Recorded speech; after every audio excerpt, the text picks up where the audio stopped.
Hey kids, it's time to get some SML podcast all up in that. Hi.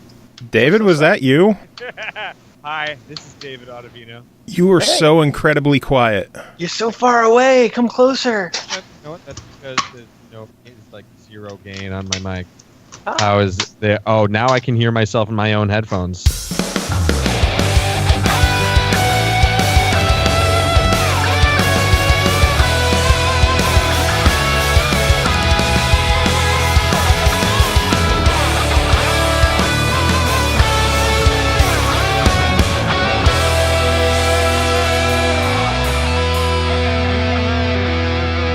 What's up, everyone? This is the SML podcast. I'm your host, Joe. Fun lineup of guests joining us tonight. And CJ, you're here as well, I guess, for now, aren't you? Yeah, I'm also a guest now. Kind of. Not yet, but in a couple of weeks, a little while. Yeah, Is he so an important guest? not Who's at all. important, though, Joe? Who's important? David Autovino, you are important. I'm not the important one around here. Then who's the important one? Could it be Danny Garfield, the developer of the Metronomicon? I don't know that guy. That guy's made up. I don't think he's even real. It's like it's almost like we did this all before, huh?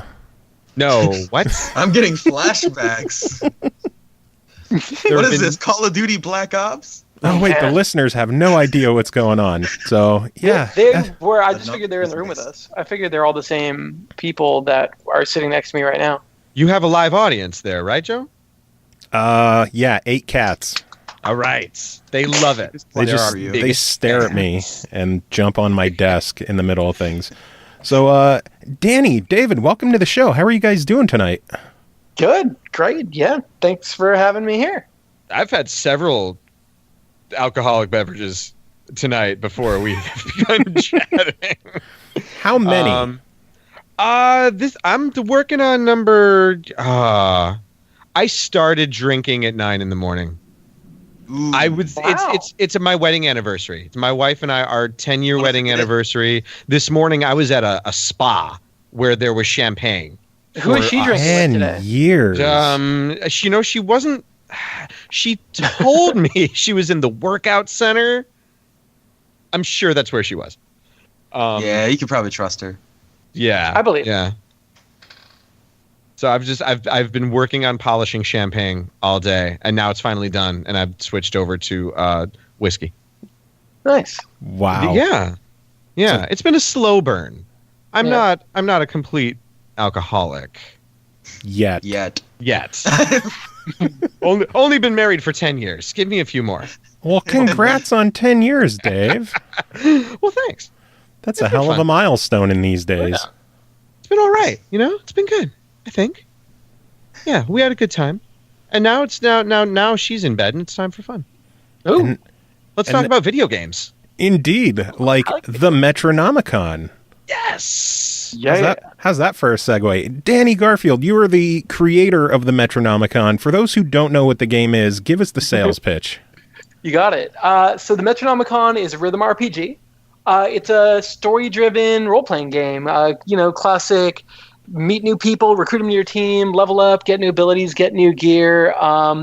Except that all the combat is driven by music. So instead of having turns and time-based meters and cumbersome UIs and things, we're driven constantly by the beat of a variety of songs by bands I like a lot. So, each hero that you stick in your party has got their own different track of music, one on vocals, drums, guitar, whatever might be in the song.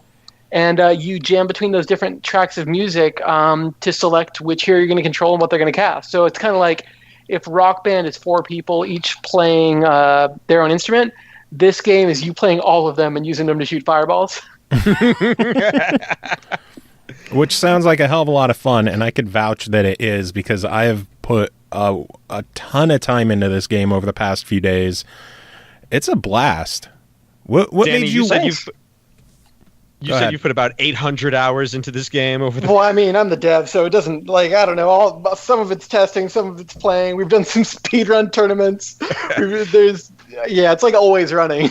Well, we're talking about this because this game is just hitting consoles now, which I'm super pumped about. And I'm just because I'm curious right now, can I ask you about So how much have you had to like go back into this game? Like, what is the cert process like for the respective platform holders? Has that been kind of a pain, or has that been like an interesting thing? So I guess the cert process was actually not too painful. Like I've heard the horror stories of people getting 8 rejections and it taking a month and a half. But we just I think we only got rejected on PlayStation for mistranslating the word controller in Portuguese. Oh wow! You have to use words, the certain branded words, and like one online connectivity thing. And then for Xbox, just similar, like real small, pretty easy stuff. I think all told, all the cert stuff took us like a day or two to fix, and then we got through on our second submission. So that was pretty. You're pros. Yeah, no, this is my first console game. I've done some PC and some stuff you'll never play on bizarre odd platforms. But no, what was fun about this from a dev standpoint was, first of all, we got to like open it back up and add a ton more content for our console release, and all that new content's gonna be coming out to PC also on the same day as our console releases. So we're adding like new hero, new gameplay modes, new challenge types, new side quests, new buffs and debuffs and ability types, a whole new reward system for unlocking passive abilities. But what was really fun for me, I like designing games, but I love programming too. Like I genuinely love being like a code nerd, and it had been years since I worked in this programming language. So like we had to adapt it from Java into C++, and it was just like, okay, I did that in school once 10 years ago. Let's just do that. And it was kind of like, it's like when I first started this company and we made our first game, I kind of warned everybody who jumped ship and joined me. It's like, all right, guys, I think I can make a game, but there's a real risk that I can't. So just so you know, if you're going to join me, there's a chance that in 60 days we all just find something else to do. And it was kind of like that. It's like, all right, guys, we did this. It's been a few years now. Here's the warning again. I think what was that? Sorry, what was that first game, Danny? What was that first game? Our first game is kind of a platformer genre mashup called Concursion. The idea is it's most easily described in metaphor. Like if you can think of Mario meets Ninja Gaiden meets Pac-Man meets Solar Jetman, we literally subdivide the space of all of these levels visually. So you can see like cracks in the dimension. Like, looking at the Mushroom Kingdom, there's cracks down it. And on the far side of the crack, it's not mushrooms and blue sky. It's the depths of space and planets and stars. As you pass through these divides, the physics of the game actually change. So you change from being like B button jumps, runs, A button jumps to shooting lasers and shooting bombs, and now it's a scrolling shoot 'em up. And so you can do these really interesting, cool gymnastics where you like leap from, run as, I'm going to keep speaking metaphor, run as Mario, catch a bubble of Ninja Gaiden space that lets you double jump, and then catch space. Now you have a jetpack and fly off into the air. And like every enemy had a one-on-one relationship with a different enemy. And the soundtrack we did in its entirety over in 5 musical styles that crossfades based on where you are and how you move. And oh man, it was a nutty. All of our games have been weird experimental nightmares. So why did you wait until now to start bringing stuff to console? I don't know. Fear? I don't know. That's probably the real answer, right? Like I said, I'm a bad business person. I love like concepting games and building them and playing them. And then I always feel like when it comes to like a marketing plan or a business plan, like, I don't know, I just hope somebody plays our games. And so when we finished our PC release of the first one, it was just like, let's make a new game. And just dove into the second one. Rad. Hey, whatever works, right? Yeah. I not being a game developer, I feel like the Microsoft and Sony at the very least are doing more than has ever been done to make consoles more accessible to independent developers. Yeah. Like maybe now was just the time. You had this great game that's got like a hook to it that is easy to grok. It's a music rhythm RPG. Yeah, I mean, if I'm being honest, I think this is the highest quality. I think this of the games we've made. Yeah. I think they're all fun, but I think like this is the total package that I feel really confident like getting behind and like throwing to console. It's like I don't know, speaking biased on behalf of myself. Like I love the music. I think the art's really cool. The character design I'm in love with. It was just like a total package. I was like, we should double down on this and keep running with it. Are you like a musical? I'm sorry, Joe. You're you talk, Joe. I'm just saying, what made you want to take the rhythm game genre and throw an RPG into it? So, at first, it was actually the product of my writing up 2 different game ideas at the same time.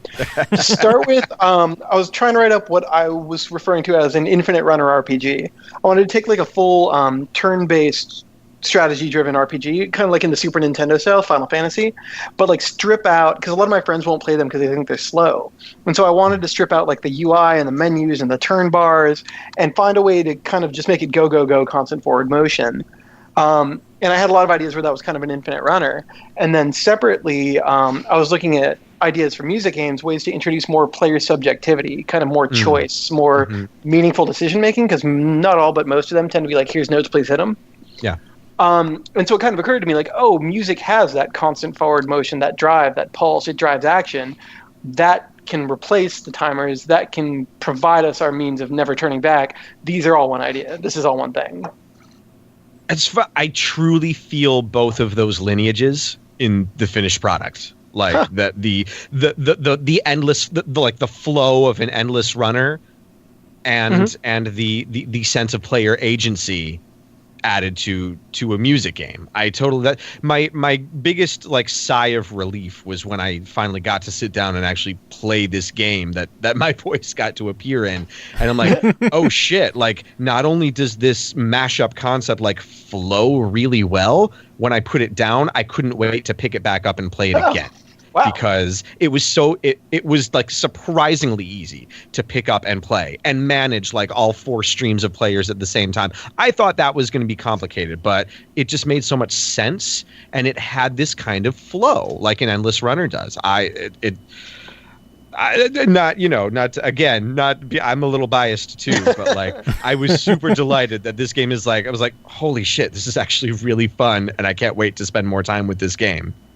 Awesome. So David, how did you get into voicing this game? Like, was it something that like, you approach them? Did they approach you?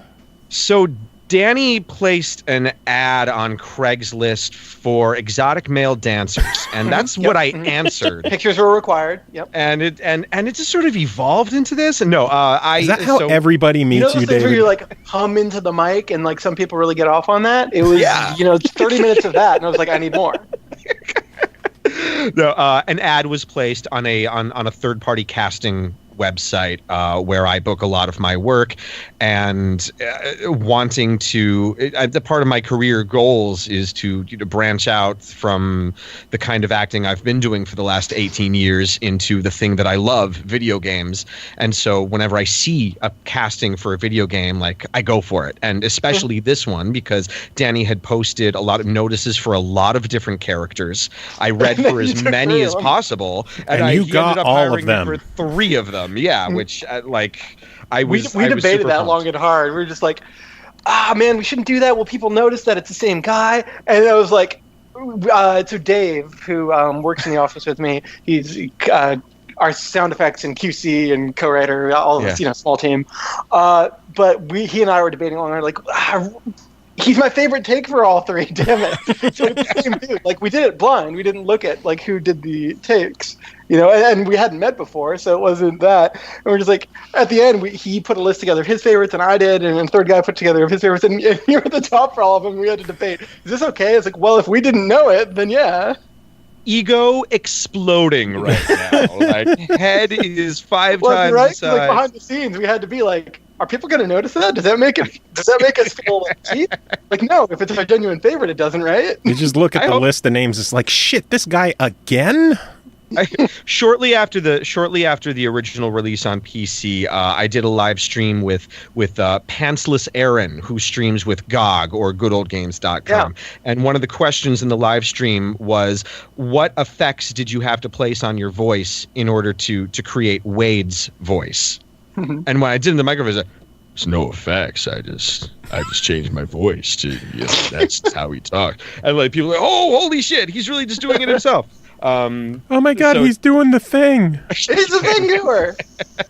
I'm a thing doer. It's what I do. So I pride myself on trying to be that kind of, vocal chameleon, like a lot of my idols in the voiceover animation world, who, even though you can see, like, if you're really listening, you always know when you're hearing like certain top actors out there, but they are able to differentiate their voices, enough that it works. So I'm super glad that it did, because it meant that I got to, be way more involved with this game and like in depth with the script, which is so funny. I immediately knew that this would be a great thing to work on, and like I was really hoping I could work on it because the script is so funny. Thank you. Thanks. Yeah, I'm gonna feel really good about myself tonight. You guys are just like verbally blowing each other right now, aren't you? It's not just verbal. That's the reason our cameras are off. You mean you're live? Your camera's not on? All right. We're showing each other discrete places. Oh, look at this. We're getting video going on. Oh, man. Oh, dear. I didn't do my hair. I'm such a sight. Hey, at least you have hair. I'm like completely bald up top. I ain't got shit going on up top. I actually, Danny, I have another question for you that that's been on my mind. What? All right. What is the default controller configuration for consoles? Because it took me a little while to find like a setup that I liked. The first thing I did, I was like, oh, no, wait, can't put it on the D-pad because I've got arrows, like 2 arrows going in different directions. That's not going to work. So what's the default control scheme for console pads? The default is, and it can be remapped, but the default is my favorite, which is up, down, left, right to hit the... so for people who haven't seen it, the notes that are scrolling down are in the Dance Dance Revolution style, so it's like up, down, left, and right arrows. So the up, down, left, right note arrows on the D-pad, but also redundantly on the face buttons, so you can use a left and right hand. So XAYB is also up, down, left, right. And then shifting left and right lanes, the left bumper and the right bumper. And so, for a beginner, I usually say, like, use one hand for 2 of the buttons and one hand for the other 2 buttons. Or the way it's all choreographed, actually, you can play the game on a controller or a keyboard, but you can also play it on a Rock Band guitar. Which is what I've been doing. Yeah? How's that work, Joe? How's that? You like that? The game was really fun with the controller, and then I used a Rock Band guitar, and I'm completely addicted to it. It feels right. My only wish with using the guitar controller was that it started with red instead of with green. Just because when I play Rock Band, like my default way to hold the guitar is with my index finger on the red and then move it over to the green when need be, instead of the pinky trying to move to the orange. I should try that. That makes more sense. That's what I'd be better at Rock Band if I tried. I was going to say, I'm only okay at Rock Band. I shift the pinky, but the index finger can actually move and do things. Yeah, it's so much easier with the index finger on the red, and every time I go to play the game, like if I let go of the guitar for half a second, like I have an itch or something, and I put my fingers back on, it's automatically index finger on the red, and I fuck up in the game. Right. I've never thought about that before, because I'm absolutely awful at trying to play anything harder than medium on a guitar, because it's just the orange I can't do. That's me. Yeah, I cap out somewhere between medium and hard, probably medium. Yeah. That's the way to do it. Playing. I'm better with the actual Xbox controller than I am with the damn guitar. Like, I can play on hard with a controller. But the Metronomicon, the Metronomicon, playing it on my controller brought back happy memories for me of playing Samba de Amigo on Dreamcast with the Dreamcast controller. Like because I got maracas. I was able to find maracas for that, and they broke after about a week. Oh, God. Because living in a college dorm, everyone's fucking with it. They broke. So, but having getting the like the process, that was kind of one of my first experiences playing a music rhythm game on on a control pad, and the sort of precision that it gets you. You get really sort of involved in timing everything well, and it becomes more of a mental challenge than the physical reaching your hand. I have very small, petite little child hands that are difficult to get around a guitar. Danny, I had to play all of so all the choreography is made specifically with dance pads in mind too. So you don't cross your feet up, get twisted around, face backward the wrong way. Oh, God. And so to test them all, to some degree, I had to play every single song on DancePad, which is 600 tracks, not counting DLC. Because 50 songs in the base game, 4 tracks, 3 difficulties, 600 tracks. And it reached a point where I can super just picture it in my head, and I can kind of tap it out on my desk and see if it works. But at first I was dancing all of the songs on every difficulty, and it's exhausting. Did that produce any like Sophie's choices of like, okay, we've charted this really well for a dance pad, but like it's kind of sucks to play on a guitar, so we'll favor one over the other? It did for drums. At first we were thinking that, and you can, like, if you, on PC at least, you can plug in the drum kit, USB works. But to me, it doesn't feel right. So like I play drums, not super well. I'd say I'm B+. Okay. But it, like, for drums, you tend to kind of ride on one and punctuate with another drum, and kind of, there's, it's pattern based to some degree. Whereas because this is made primarily for dance pad and guitar, and controller, there's none of that pattern. There's no dominance on one hand. There's nothing like that. So you just feel like an octopus, constantly crossing over yourself and reaching over you. I've heard people say that they really like it, but to me, it just doesn't feel like drumming. Yeah, that makes sense. Very true. And then don't the drum controllers, don't they have the colors differently, laid out differently as compared to a guitar? Yeah. So do you have a setting in the game for drum kits? I actually almost always play on the default color. So you can reskin the note colors in the game by making them match controller colors, the face buttons, or guitar fret, starting with green, or lefty flip. But the default color mode is actually colors them by timing. So like quarter notes are red, eighth notes are blue, sixteenths are yellow, triplets are green, and so forth. And so for me, I always play on that because I'm always playing on hard, and that helps me a ton. And it's one of those things actually that I feel like a lot of people don't notice is happening, but then there's a debuff in the game Colorblind that removes that info. So especially at conventions, I've seen people be like, I play a ton of rhythm games and rock up and play hard and do awesome. And then they, Colorblind hits and they'll say out loud, who cares the notes are black, and start missing more. And they'll be like, why am I? And it's kind of like a subconscious thing that once you play a handful of songs, you don't really realize it's helping you. It's actually something that Dance Dance Revolution does too.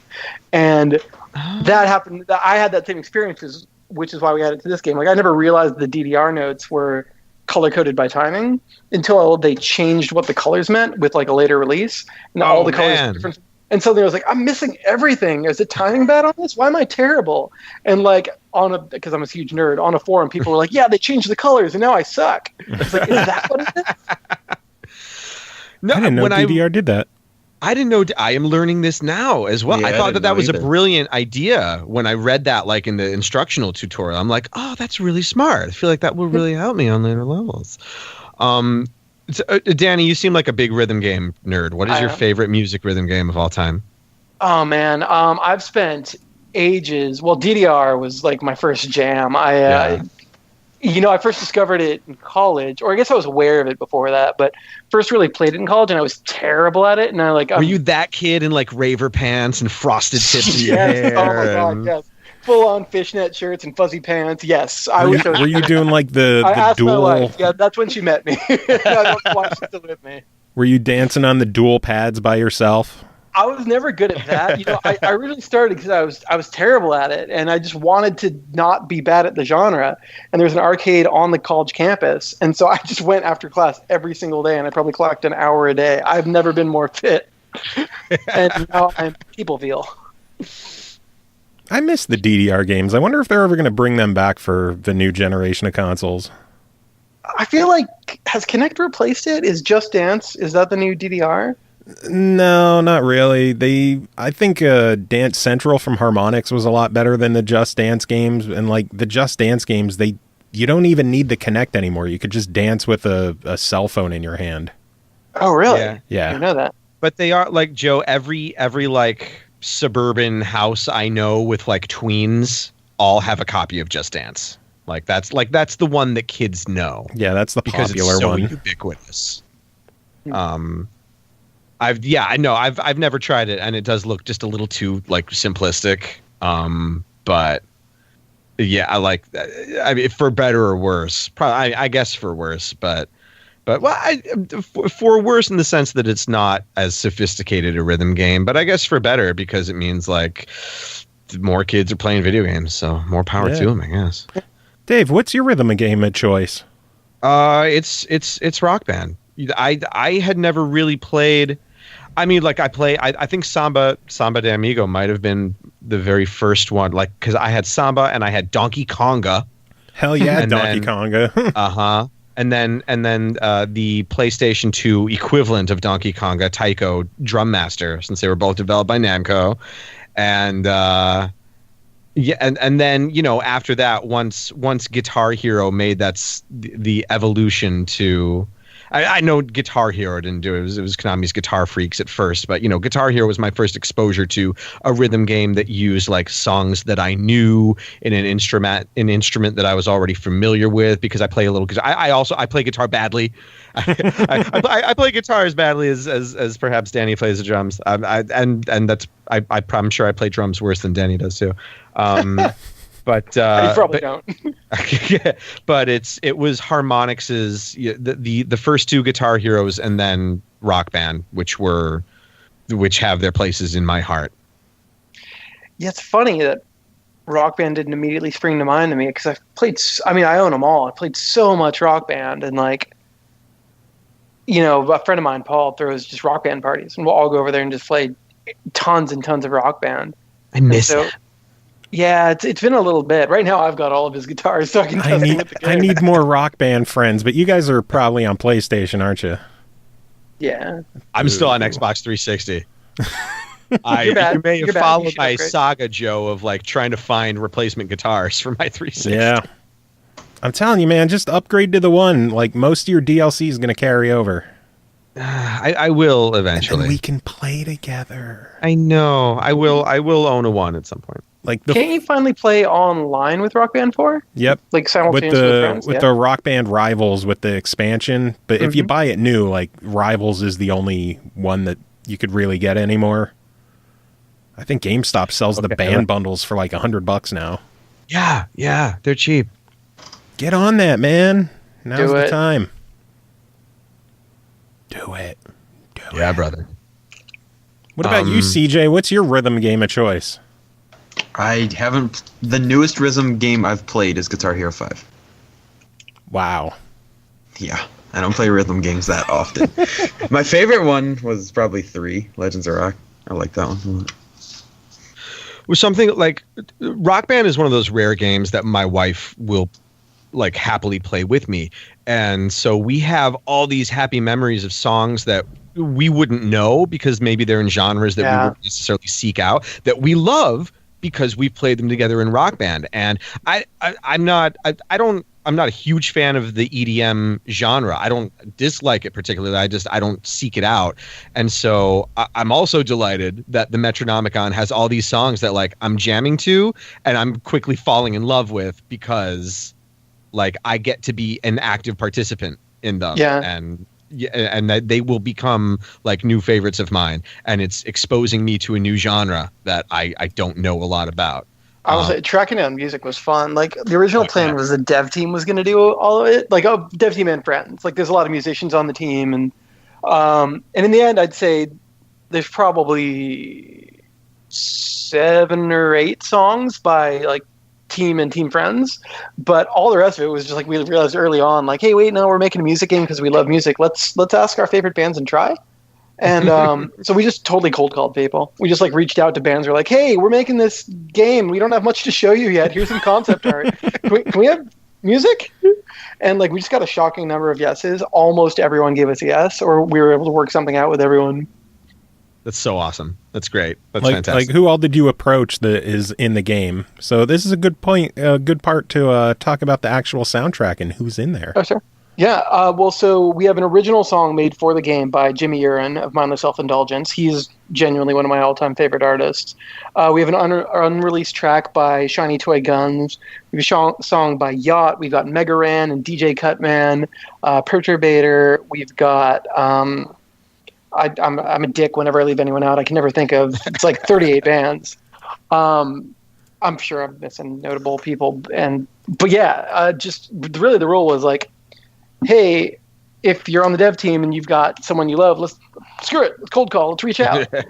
And, we got a lot of the songs that way. And then we went to Reddit and chiptune subreddit, music subreddit, music makers subreddit, and just went like, hey guys, we're making a game. Here's a little bit about it. Does anybody want to throw some music our way? and we just got drowned in like this embarrassment of riches. And the rule for those was just like, if anybody truly loves it and wants to fight for it, it probably goes in. And our rule was just, we had a lot of people offering like, yeah, just take it for free. And we're like, no. So we set like a minimum value. We're like, if we like a song, we're going to pay you because we're using it and like you deserve for your time.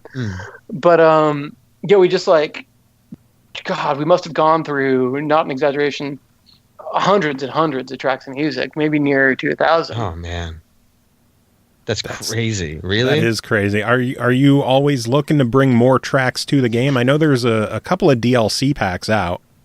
Yeah, we've got, I think, 6 DLC packs, each 3 songs apiece right now. Every DLC is what? 3 songs, 3 arena challenges, and 3 pieces of gear to go with it.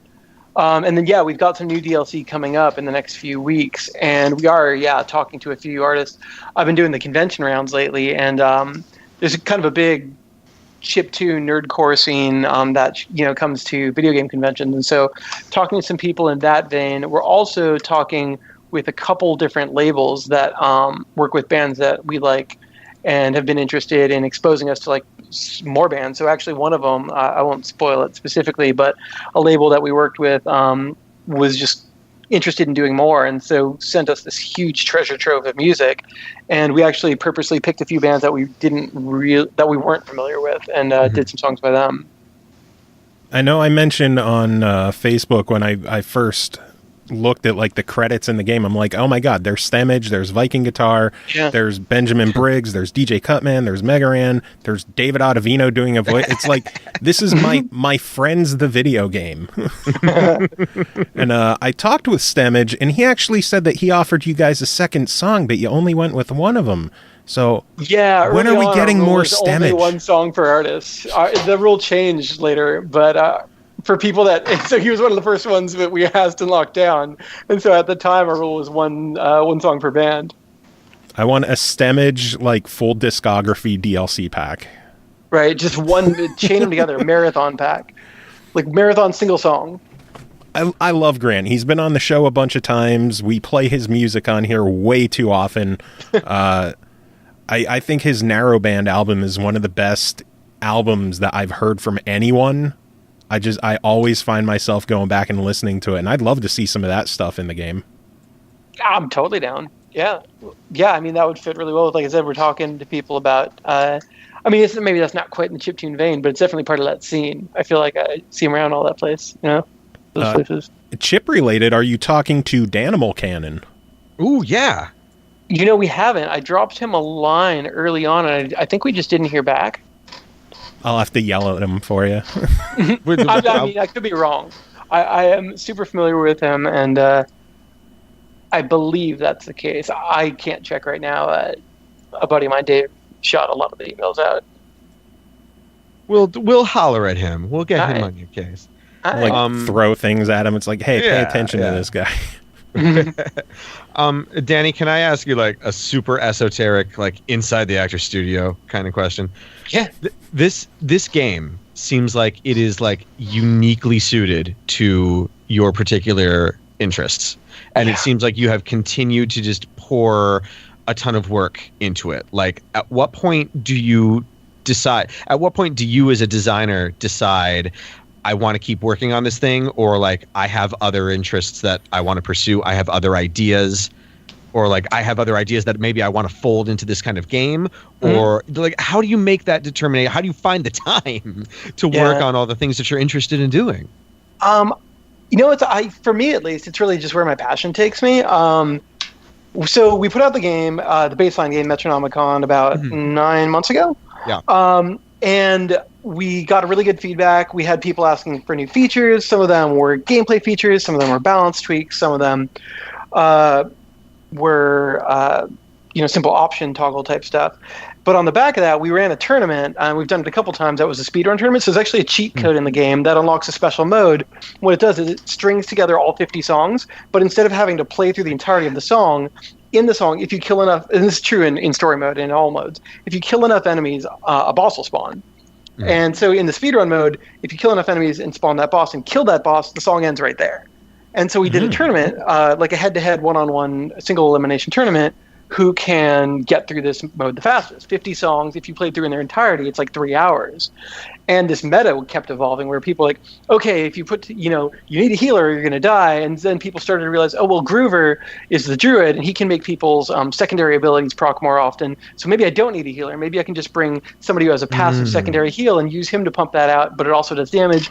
And then people started to evolve, well, maybe we can just stun lock our enemies because that still does damage. So I'm bring 2 people who stun. And it just evolved and evolved. And on the back of that, I was just like, man, I really, because I wanted to early on, it's like I want to be able to expose all the heroes' abilities, and so like that's kind of where endless mode came from. Yeah. It's like I want us, which is one of the new features in this expansion. I really, really want to be able to expose all of our playable heroes and make them all count. Like not just pick your 4 favorite heroes once you know them all well, have your favorite party and stick to it. But I want strategically people to have to work in all the 80 odd abilities and different gear and heroes and make them all work within the same context. And on the back, so like. As I saw these party metas that evolved, I kept like, all right, I think this ability is underpowered, so I want to put in some new DLC-based gear that makes it a little bit better, or maybe drives a better reason to use this ability or this hero. And on the back of that, I'd see the meta change, and I'd be like, my end goal is not necessarily seeing every ability and every hero use the same amount, but just to keep evolving it. And so I guess, yeah, I mean, since it came out, this has been your life. Yeah, it has, absolutely. And just like as I see what people are doing with it, that kind of exposes kind of new fertile ground to mine for things. Like I don't personally think it's interesting to like let's just add a new song, and sure. Maybe that's a bad thing to say for a game where we do DLC songs. But the songs, it's not a challenge for you. It's just that's a purely mechanical addition. It doesn't require any new thought on your part. Exactly, and that's why all of our DLC has been not just music, but also challenges, which is cool. Like some of our challenges are really bizarre and add completely new enemy behaviors and types that, like, well, only people who buy this DLC will ever see this. But it was like it's an excuse for me to just further mine the idea and mine the mechanics and the idea behind it.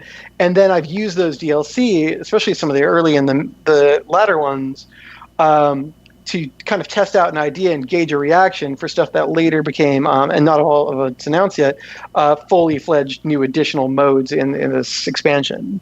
Okay. Like so, what new modes?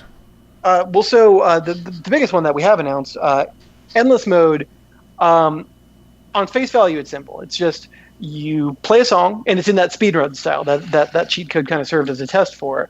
When you get to the boss and defeat it, the song is over, you go to the next song. But the difference is the faster you beat a song, you'll get battle points. And as you go through endless mode, you accrue these battle points. But additionally, every time you beat a song, you're saddled with negative modifiers. So it might be a piece of equipment shatters, or it might be a hero's knocked out for a while, or it might be you forget an ability.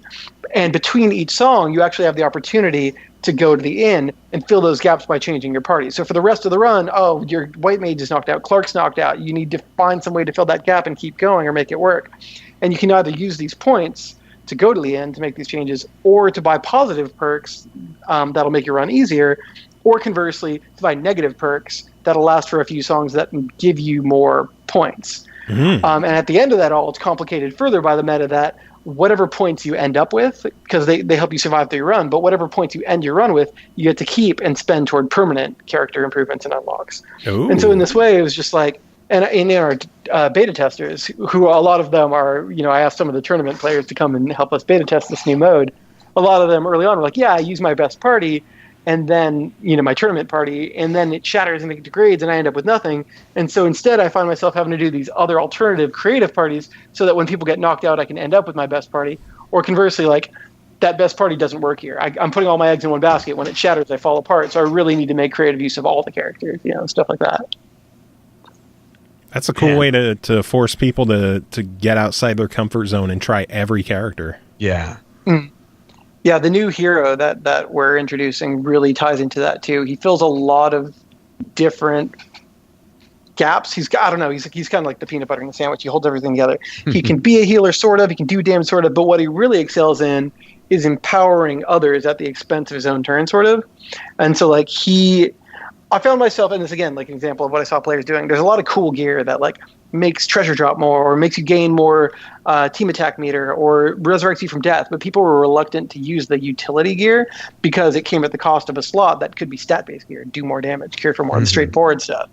And because this guy, he can, for example, shout for his allies to attack, or he can make his allies' next attack a critical hit, stuff like that. And so by virtue of using his team to actually gain benefit through the stats and abilities of his allies, it frees him up to do more creative utilitarian stuff because his stats don't directly matter. That's pretty cool. Is this new character voiced by David Autovino?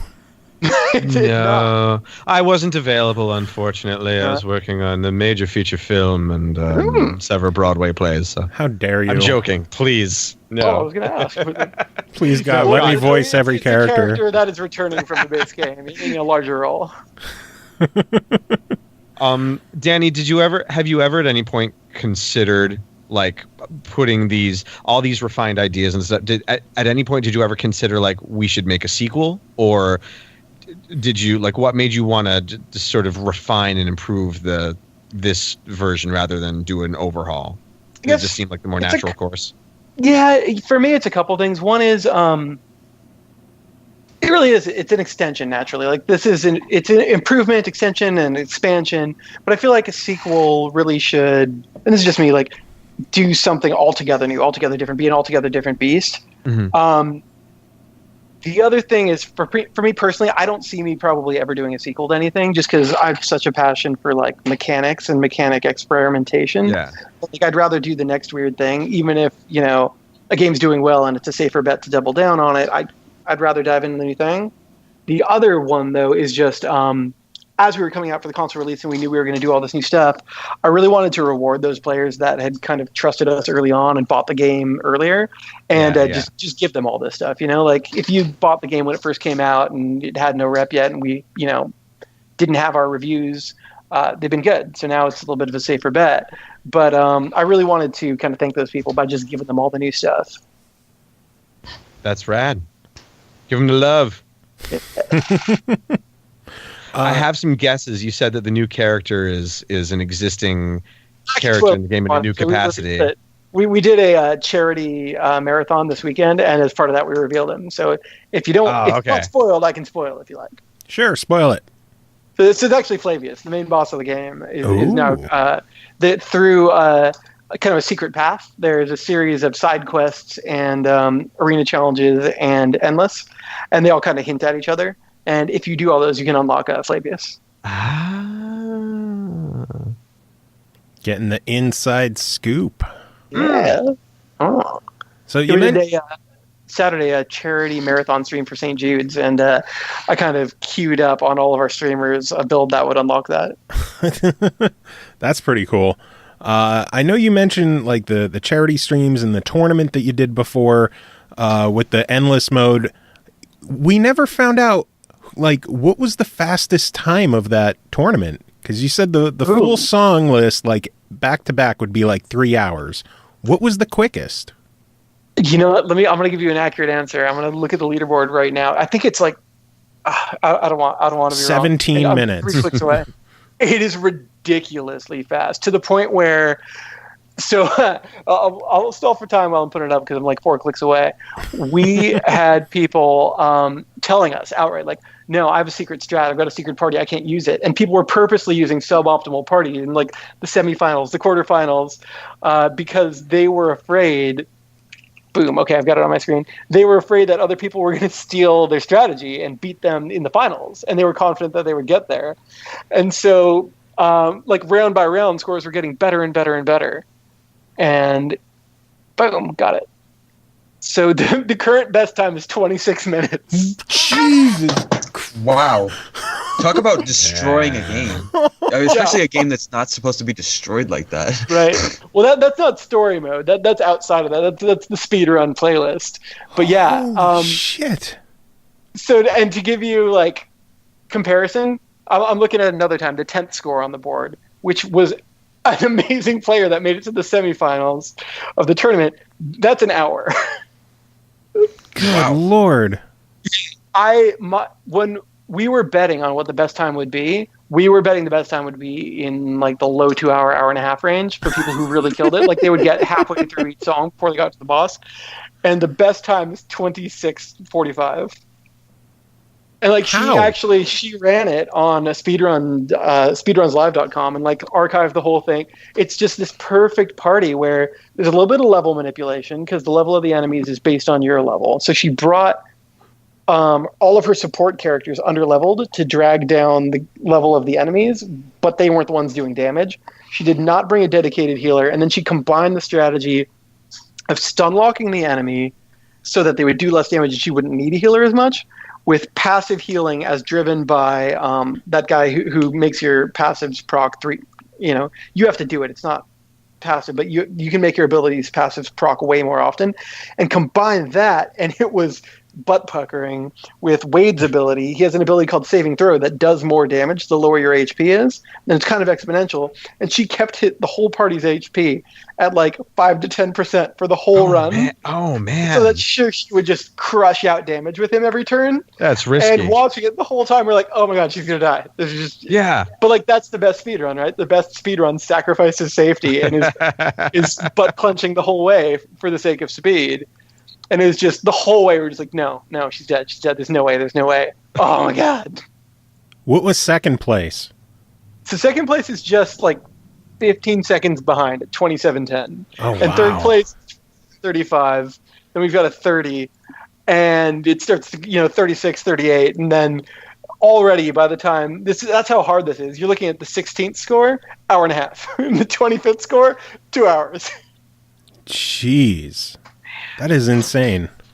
Do you think anybody will ever beat that record? Honestly, yeah. I mean, I think if we ran another, and I have an idea for an actually different structured tournament, so it wouldn't be quite the same playlist. But there's like I said, some unannounced stuff. One of them is a new hidden mode that is built in for the purpose of, I think it'd be really fun as a new format to a tournament. The downside of this tournament we did is, unless you are crazy good and highly strategic, the matchups often took like 2 hours, and I think that can be a little bit. Especially if one person would be like 10 songs ahead, 20 songs ahead, the person who is like clearly going to win the tournament. And so we've got a new format that I think keeps things a little bit more competitive, a little closer, even when there's wide. Is there like a mercy rule or something? Like once they pull so far away, it kind of just. Well, ends. so we had whoever gets the furthest, the fastest was the rule. So we had one person earlier try that saving throw strategy, and they got to like the 40th song, and they were way ahead. But because they were maintaining such low HP, it's such a razor thin wire that if you miss one stun, you might die. And somebody did. They were like a 10-song lead and died in the 40th song. And it was like, all right, other player, you just got to get to the end. Jeez. Take your time, no rush. All you got to do is win and you move on. Take 3 hours. It don't matter. I can't, but 26 minutes. That is, wow. I can't believe that. That is just crazy. Yeah, it was amazing to see. I don't have it offhand, but I'm sure the video's on YouTube. And the whole way, you're just like, oh god, you're gonna die, don't die. Oh. I'm gonna have to track that down and watch that. Yeah. Like, how long do the songs last with her? I mean, if I had to do the math, 50 songs in 26 minutes, about 30 seconds. Oh my god. Yeah, I just found the world record video right here. Oh my god. Oh no, it's been improved since then. This is the same person doing it in like 27 minutes. So what's the world record now? 26:45. Oh god. For that mode, for speedrun mode. 26. This world record for story mode. Only a few people have tried that because it's, speedrun RPG is slow. I think that's around 6 hours, maybe 5, and that's not doing any side quests, any arena, just beating as many songs as you need to level up just enough to survive. Wow. And there's a lot of songs in the game, so. Yeah. Well, you don't have to beat all of them to beat story mode. Most people tend to beat almost all of them just because it's games are fun, right? But, yeah. You don't have to. And the less songs you beat, the faster you go, but the lower level, less treasure, less side quest you'll have. Yeah, it's all about playing all the songs. That's the point of a rhythm game. You got to play them all. Yeah, I agree.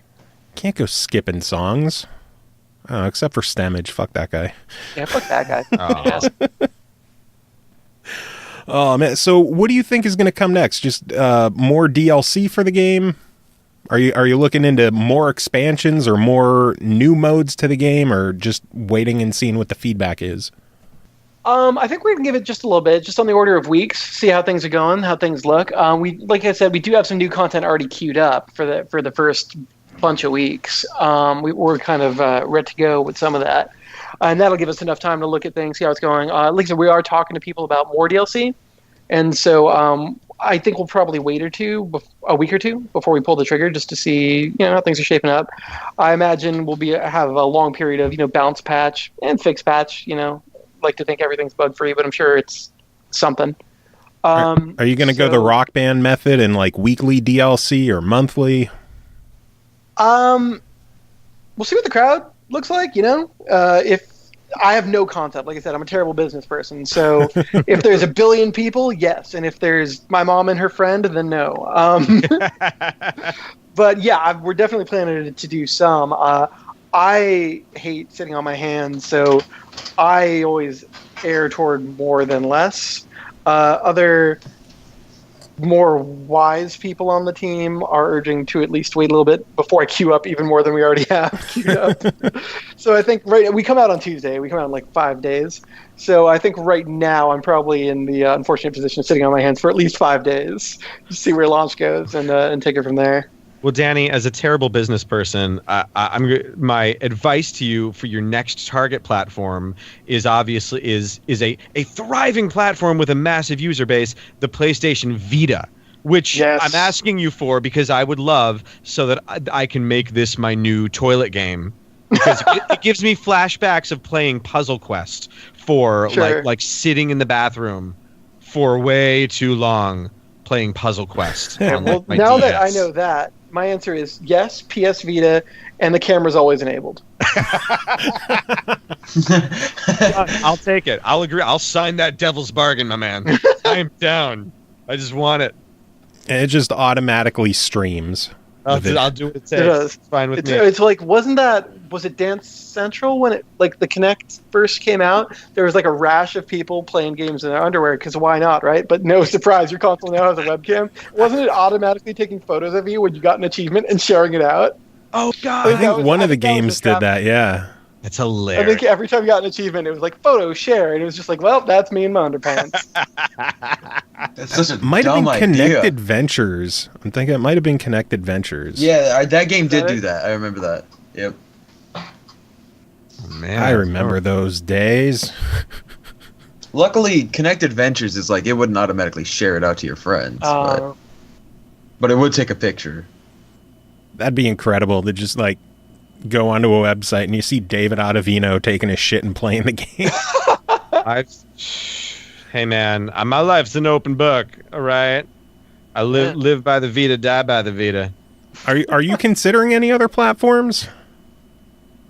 Yeah, I mean, we really wanted to do Switch, and because of our own stupidness, we got the dev kit just a little bit late. And I guess it was also about time we got when dev kits became widely available. Yeah. And we kind of ended up in this position where we were talking to Nintendo, and they wanted us to be day and date, and everyone else did too. But because it was so late in the game, we were going to have to do a lot of catch-up work to get it going for Switch.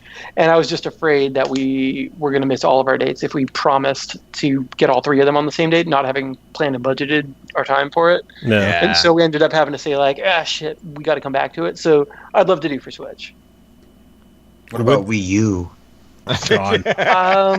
If you know someone who plays it, yeah. I've got mine. I still play Smash Bros.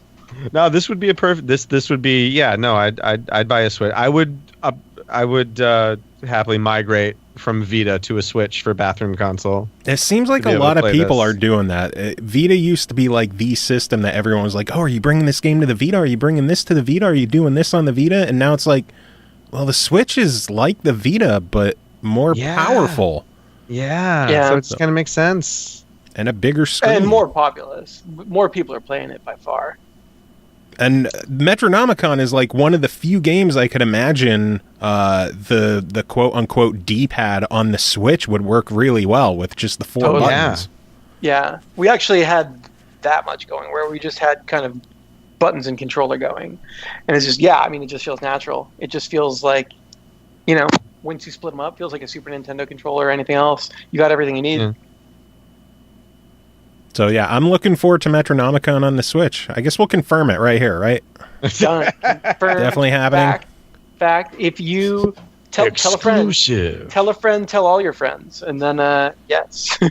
And then demand will make it happen. It'll launch day and date with the Stemage discography DLC package. Right. I'm looking forward to whatever DLC you bring out. Like I at this point in my life, I own all of the Rock Band DLC that's available right now, and I will absolutely buy every piece of DLC that comes out for Metronomicon. You might want to be careful saying that. Every single one. We are going to do that $100 nothing in it pack. Sounds good. I'm in. You get 0 songs or stages. But You get a Santa hat come Christmas, but it's $100. Hey, it better be a good ass Santa hat. It's a new song that when you start it, it just goes, "You stupid asshole," and that's the end of it. You remember when the Apple App Store was new, there was this app just called I'm Rich, and I think it was like $10,000 or something absurd. It was just a big red button, and it would say I'm rich. Mm-hmm. Just because I read that like 8 people bought that, which is like good on that guy. If that's your idea and you're the first one to the punch, and like people are going to do it, nothing but respect. Well, I don't know about respect, but good on that guy. That is capitalism in action. Yeah. I gotta give you credit though. Your DLC packs, they're only what, $2 for like 3 songs? That is insane bargain. Yeah. Oh, that's rad. How can you afford to do it that cheap? Good on you, sir. I don't business. We business the business until the business is business. Yeah, Rock Band songs are $2 a piece. Rocksmith songs are $3 a piece, and Metronomicon is like a 3-pack for $2. Yeah, you're insane. These prices are crazy. Yeah, but I gotta imagine like Rock Band and Rocksmith, they probably had to pay quite a bit for the licensing to those songs. True. Are you looking into any bigger bands, like any kind of mainstream artists? I know Machine Supremacy is fairly large, Shiny Toy Guns, Jimmy Urine, but like radio bands? I don't think so. We probably could. Like those ones were surprisingly doable. For whatever reason, I guess of late we've been doing more people we know or people we want to know, and so kind of been doing it through like a this is fun path. But yeah, I mean, we should get back to. So no, I mean, I guess to answer the implied question, none of the DLC that's currently lined up are like AAA breakthrough giants. So there's no Nickelback pack. There is, but like I said, no. We have a U2 pack coming up. That's kind of cool. Oh god. Well, like, do you at some point, do you ever ask yourself, is it like, would it, if we pursued that, would that translate into more sales for the game because there'd be a broader audience of people that would be interested in that, or like, are the people that are interested in the game interested in it because it's these more like indie, more niche artists that like they know and love, and so there's, I think that's is it a gamble there? Yeah, I think that's more what's driving it. Is like, I could be wrong, but I don't get the feeling that like one song by one super major artist in a DLC pack is likely to motivate sales of the game. So right. I'd rather cater to the interest in, songs that the player base that we have on our own kind of game merits, not our game merits, though we have tons of those as well. Yeah, I'd rather cater to the people who are playing it, like what they might want. So like actually, one of the packs we did was flat out because people on the forums on Steam were asking us for a certain band, and we're just like, okay. And we reached out and got a yes. There you That's go. Neat. And if you chose the initial lineup by just like asking everyone on the dev team, like, all right, who do you like? What do you want? And that seemed to work out, then that would almost seem to go against the initial impulse of the game, was to just, we're going to make something that we love Yeah, because we I love think that's it. the primary motivator. Could Jimmy Urine being in the game lead to getting some full-on MSI in the game? I think they're actually on hiatus right now. We had talked about that early on when we were talking with him. I don't have any kind of insider knowledge, but I think as a fan, I think they're actually on hiatus right now. I wouldn't mind some mindless self-indulgence in the game. Just play stupid motherfucker in the game. That'd be great. Yeah, if you guys are familiar with Stepmania, it's like an open source Dance Dance Revolution engine that for PC. So you can play, plug in a USB dance pad and play on your computer, and you can custom make your own songs. You can literally get tens of thousands of songs for it. If there's a song, and it was popular 8 years ago, you can get it. Stepmania is not super new anymore, but yeah, the first song I ever made for it was "Kick" by MSI off their first album. Oh, nice. I know Rock Band 3 has a pretty nice customs community where, just people put like all the Beatles songs on there, like Pink Floyd, Led Zeppelin, and then you get the weird shit like Korn's Y'all Want a Single. Yeah. So I like customs. They're fun. You get to play me stuff you would never normally get to play in a game. It's a good way to find new music. Yeah. We talked about rhythm games, but Danny, I know that you have said that this game is like equally inspired by some of your favorite like classic 16-bit RPGs. Yeah. What's your favorite RPG? Classic 16-bit or otherwise? Yeah, dude. Man, go for the gold. It's cliche, but I got to say it's Chrono Trigger's up there, but I'm going to say Final Fantasy VI. Final Fantasy VI. I had the manual as a kid, and it's ruined. It's dog-eared. It's chewed like it's lived up someone's butt. I used to every morning read the manual for Final Fantasy VI, read like the hero bios, stuff like that. I think that like the strategy guide, I guess is what I mean. I was obsessed with that game, and I still try to replay it every couple of years. I love that game. Will you be my boyfriend? You just spoke my language. I will. Same here. Final Fantasy VI, Chrono Trigger, Earthbound, those were like the golden age of RPGs in my eyes. I agree. I mean, don't get me wrong. Like, I loved 10, which is still not hyper new I didn't. I really like 10, actually. I did not love 12. 15 was fine. Its narrative problems were real problems. And I play like a lot of other, the Tales series and a lot of other... I like JRPGs. I'm just sticking to the ones people knows about at the moment. But...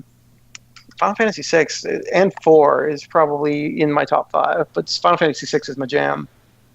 Word. I feel I'm like the complete opposite with you with the newer games. I hated 10 and I love 12. I couldn't get behind 12. It just felt like I think it was one of two things. It was either the Gambit system I found boring, or it was equally likely that I played every single Final Fantasy game with this one specific friend of mine, with Matt, who I played like the first of game Final Fantasy with when we were like, 5 or 6 or something.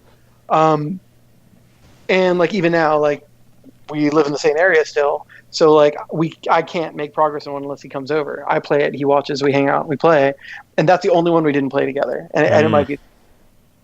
I played that on my own in college, something like that, and. Yeah, that could be all it is. No, you could always give it another shot with the re-release that came out. Yeah. No, I've been talking to him about it, actually. Danny, you guys shot a cool live-action trailer for the Metronomicon. Was that fun to do? Were you, like, there on set all day? Yeah. Was it, like, cool, like, casting your perfect people? And what was that like?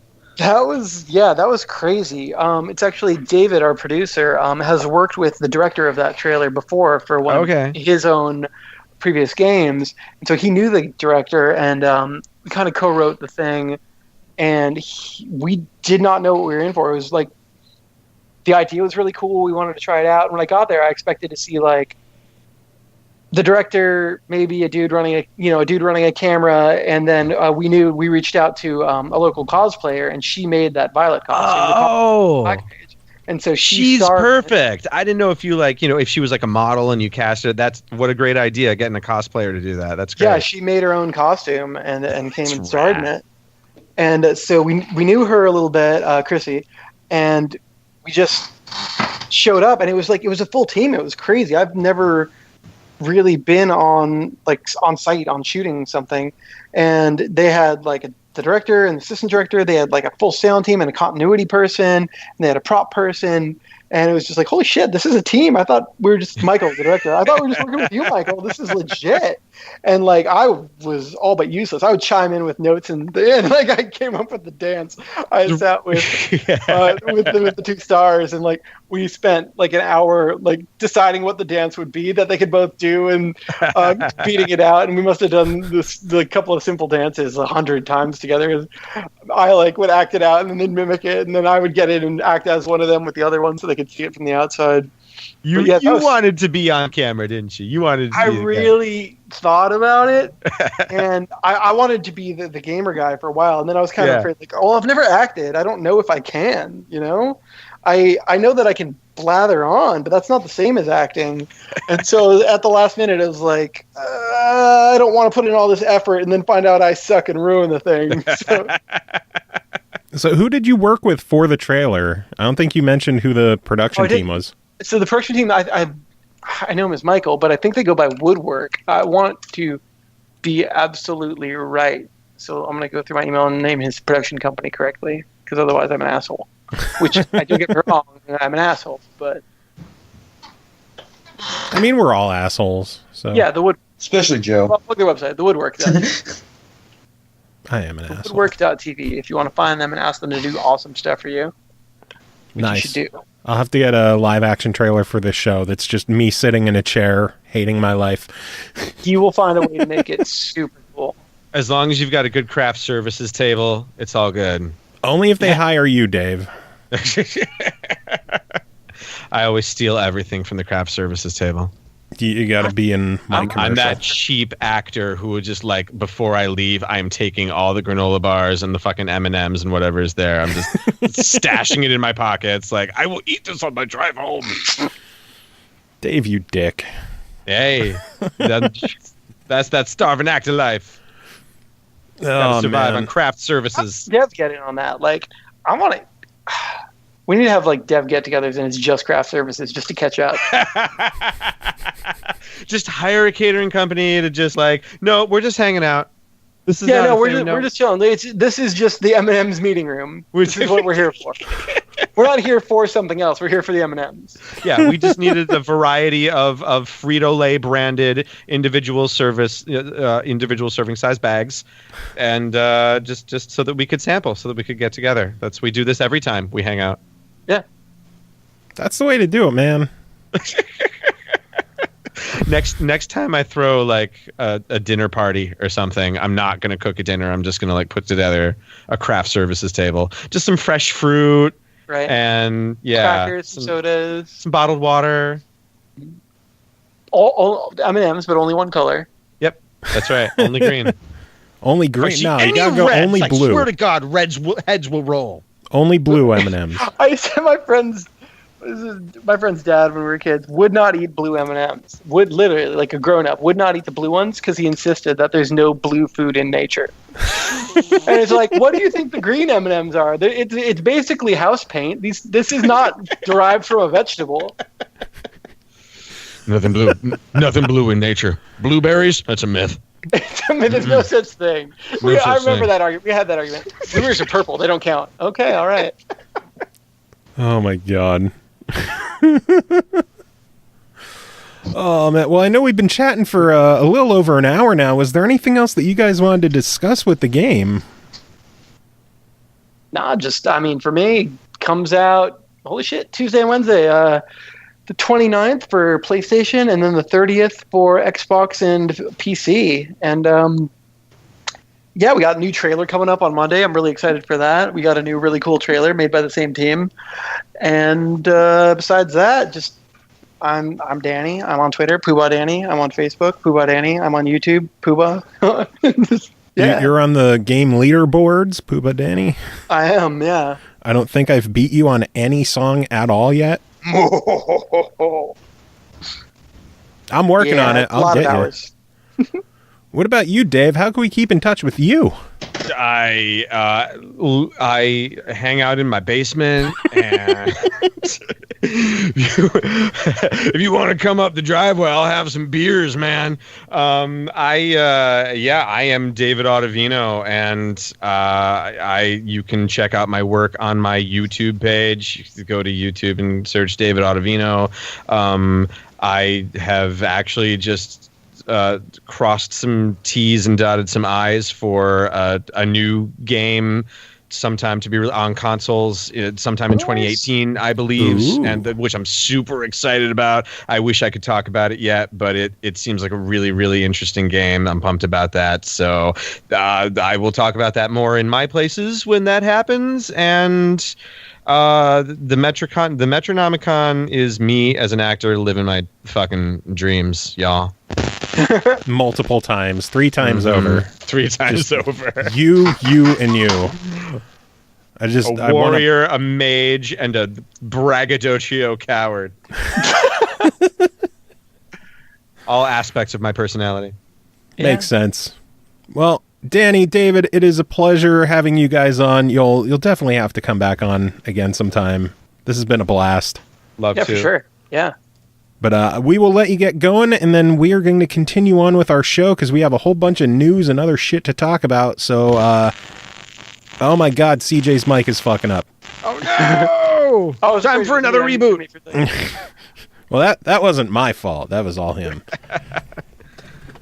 Great talking to you, Danny. Thank you. Yeah. So, do you guys have any final words? But I said I'd say it, and I said it. But poop. Wieners.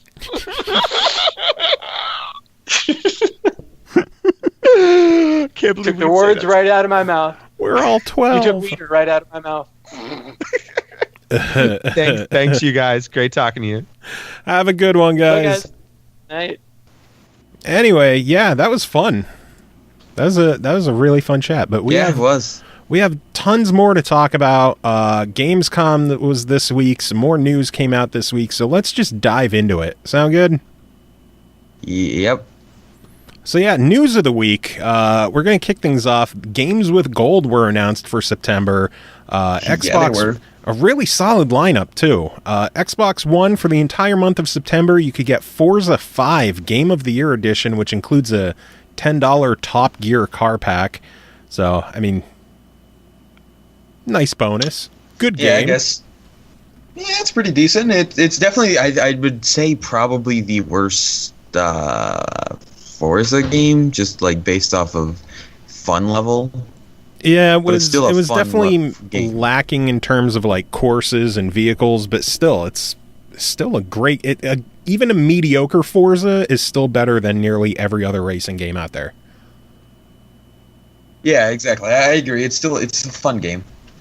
And then September 16th through October 15th is Oxenfree. Which I'm very happy about because there's been multiple times in which I wanted to buy it on a sale and then I didn't. So well, now you get it free. Now I don't have to worry about it. Xbox 360 has a pretty solid lineup as well. September 1st through the 15th is Hydro Thunder Hurricane from our friends at Vector Unit. So if you're a fan of Vector Unit. If you're a fan of the Riptide games, you could find out where their awesome water physics started. And then September 16th through the 30th, Battlefield 3. Which everybody saw coming. Yeah, they are not fucking around with Games with Gold next month. So pretty solid. Pretty solid. A couple of lesser known games and then a couple of big games. Indeed. And then of course, Gamescom was this week. Microsoft had a big Gamescom briefing that everyone kind of had their hopes up about, and we'll just go through some of the bullet points here. They started off with a montage of games showing off Crackdown 3 because, the delay didn't hurt our feelings enough.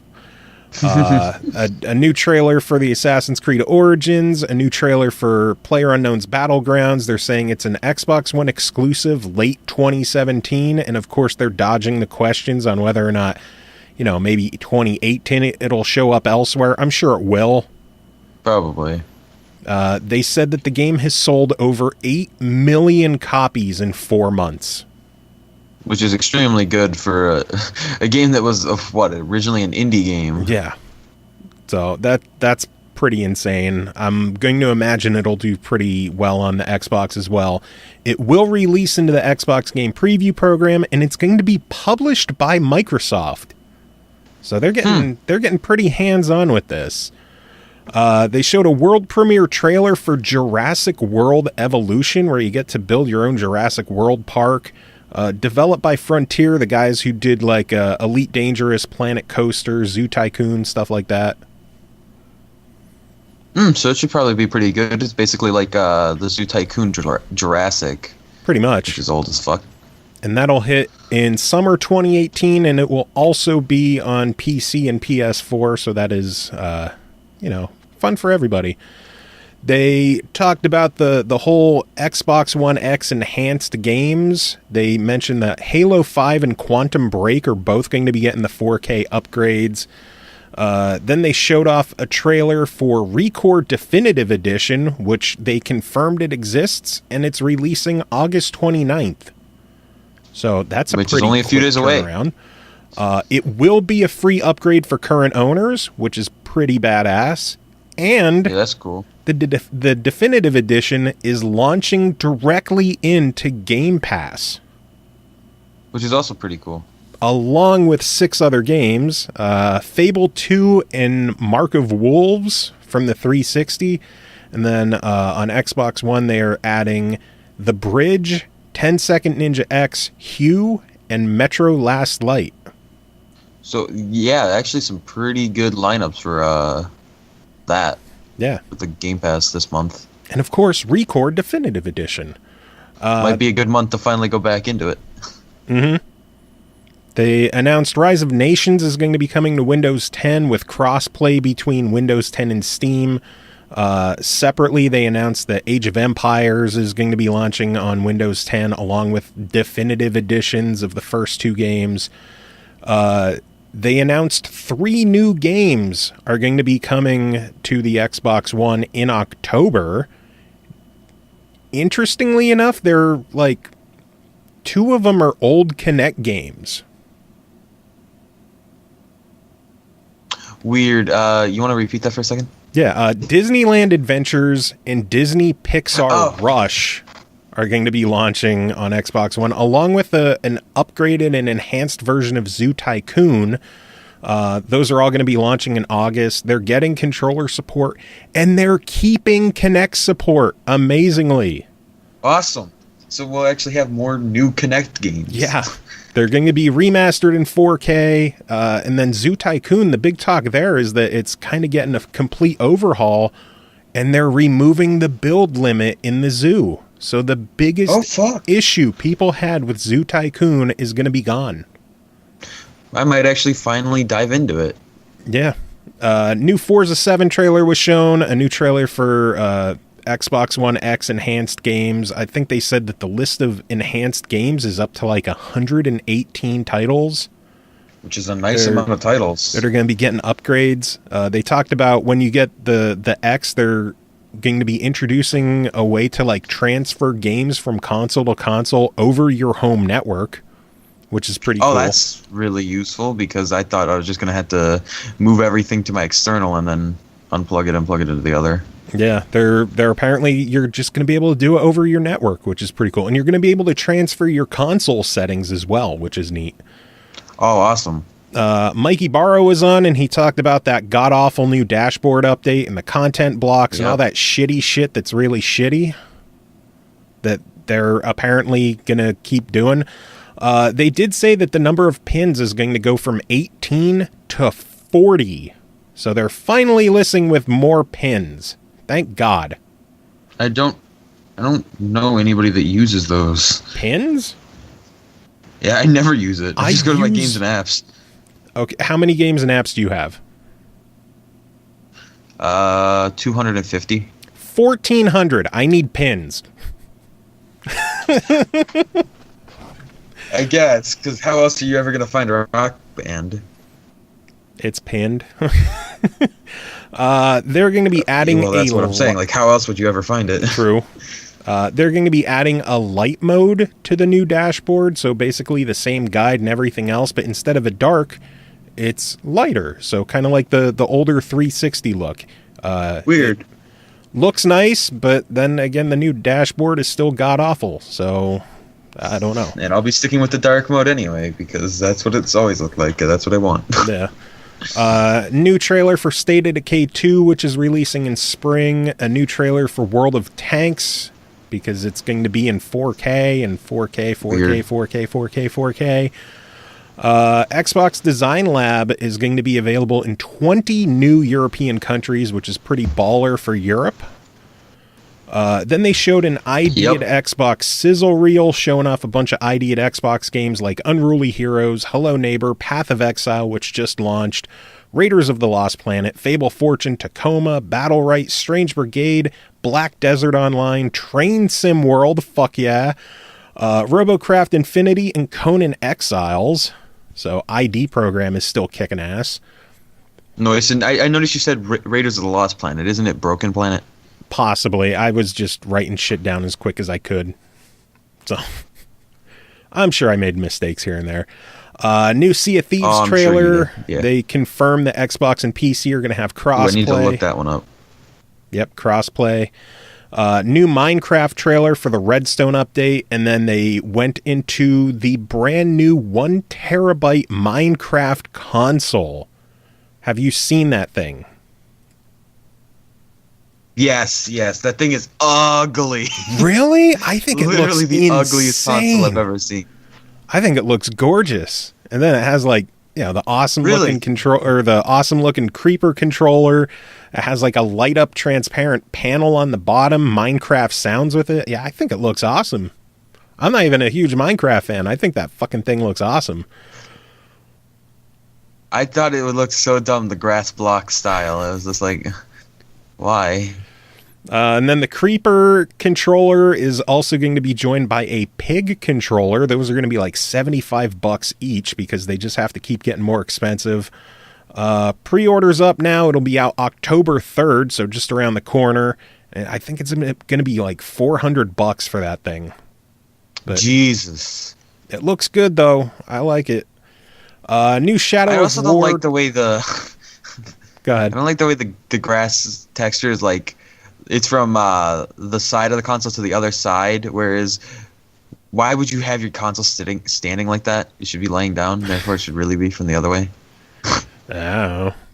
Like the grass should be the top and then the dirt would be the bottom. But yeah. They went into a Shadow of War gameplay trailer, and that was when the chat started going insane about microtransactions. Like everyone is pissed about the microtransactions.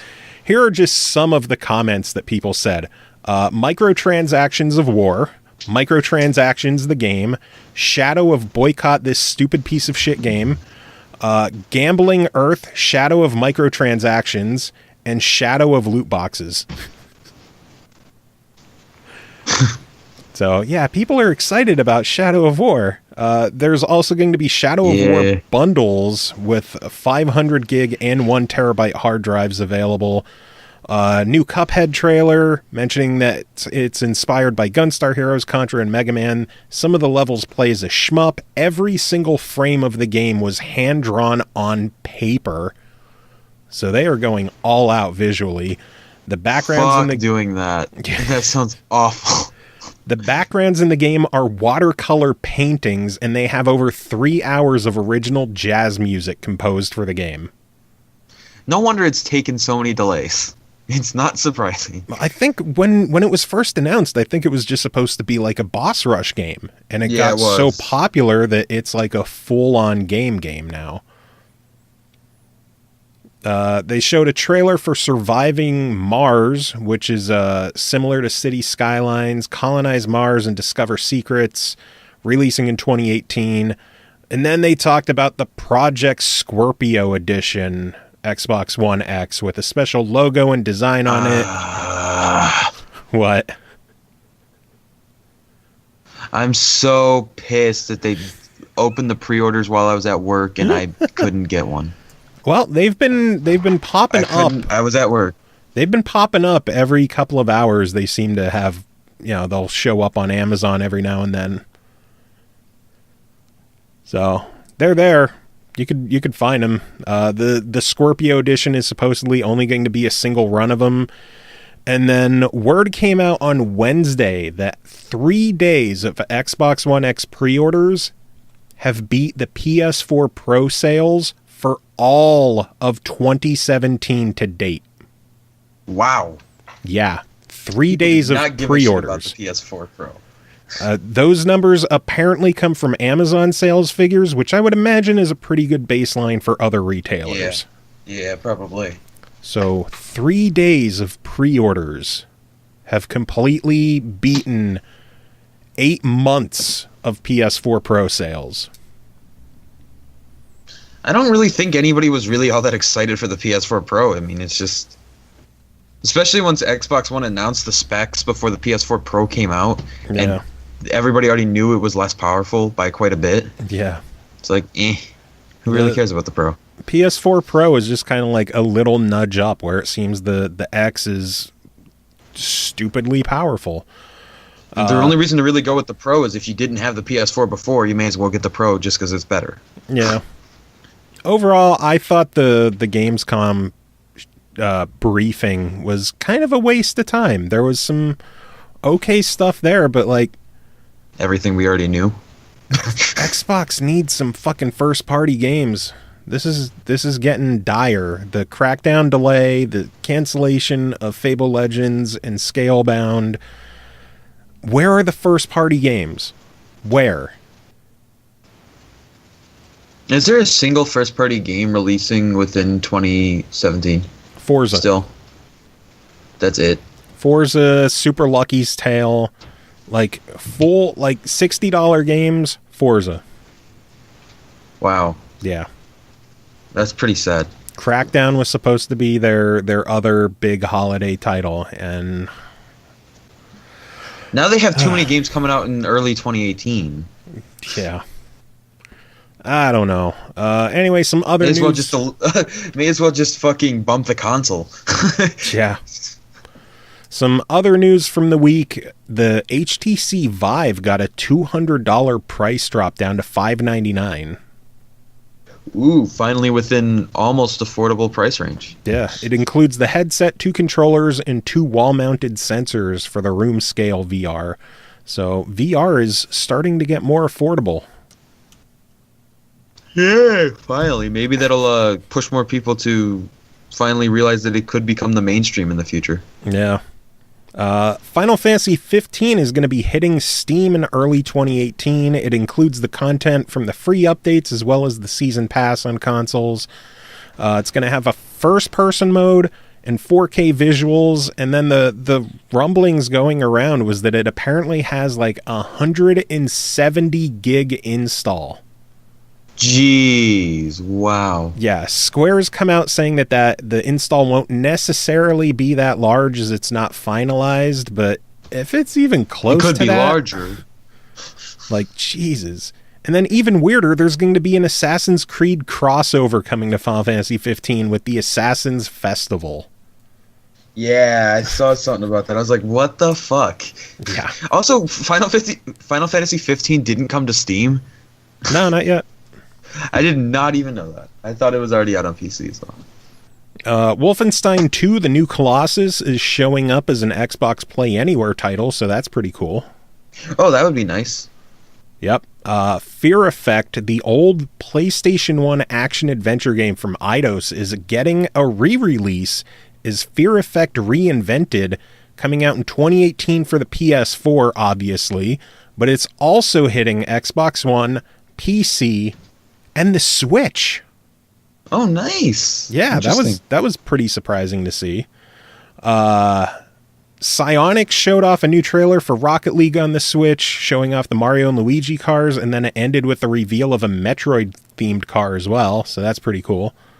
Neat. Injustice's second fighter pack lineup was revealed with Black Manta, Raiden from Mortal Kombat, and Hellboy.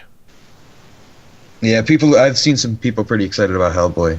I'm just bummed Ron Perlman's not voicing him. That sucks. And then last bit of news I have for the week is that the Super Nintendo Classic went up for pre-order this week. And, of course, it sold out pretty much instantly everywhere. I had an opportunity at that one, but I didn't want it. So Why? Because I don't play the old school game, so why take a pre-order away from somebody that's actually interested in it? Like, I just don't see a point. I would play it once, and then I'd be like, all right, whatever. Well, props to you for letting it go to someone who's going to use it instead of getting it to scalp. Yep, I'm not a piece of shit. Well, in that regard. I stopped at GameStop for something. I forget what the hell I went there for. I think just to put a pre-order on something. And the guy there was like, I think we're getting SNES Classic pre-orders today. I'm like, really? It's like, yeah, apparently they went live overnight at Amazon and I think Best Buy, and they sold out almost instantly everywhere. And corporate was telling them that they're expecting an interesting announcement or a surprising announcement opportunity to happen that day. So he was like, put a pre-order on this Metroid 3DS system that's coming out, and when the Super Nintendo Classic pre-orders go live, I'll just move it over for you. So I have a Super Nintendo Classic pre-order. Thanks to the awesome GameStop manager. And then he gave me a bunch of stuff from like a Shadow of War like retailer kit that had like coasters in it. It had a keychain in it. It had a fucking Shadow of War fidget spinner in it. Oh, gross. Why? Yeah, they gave me Damn, a fucking you get the fidget perks spinner.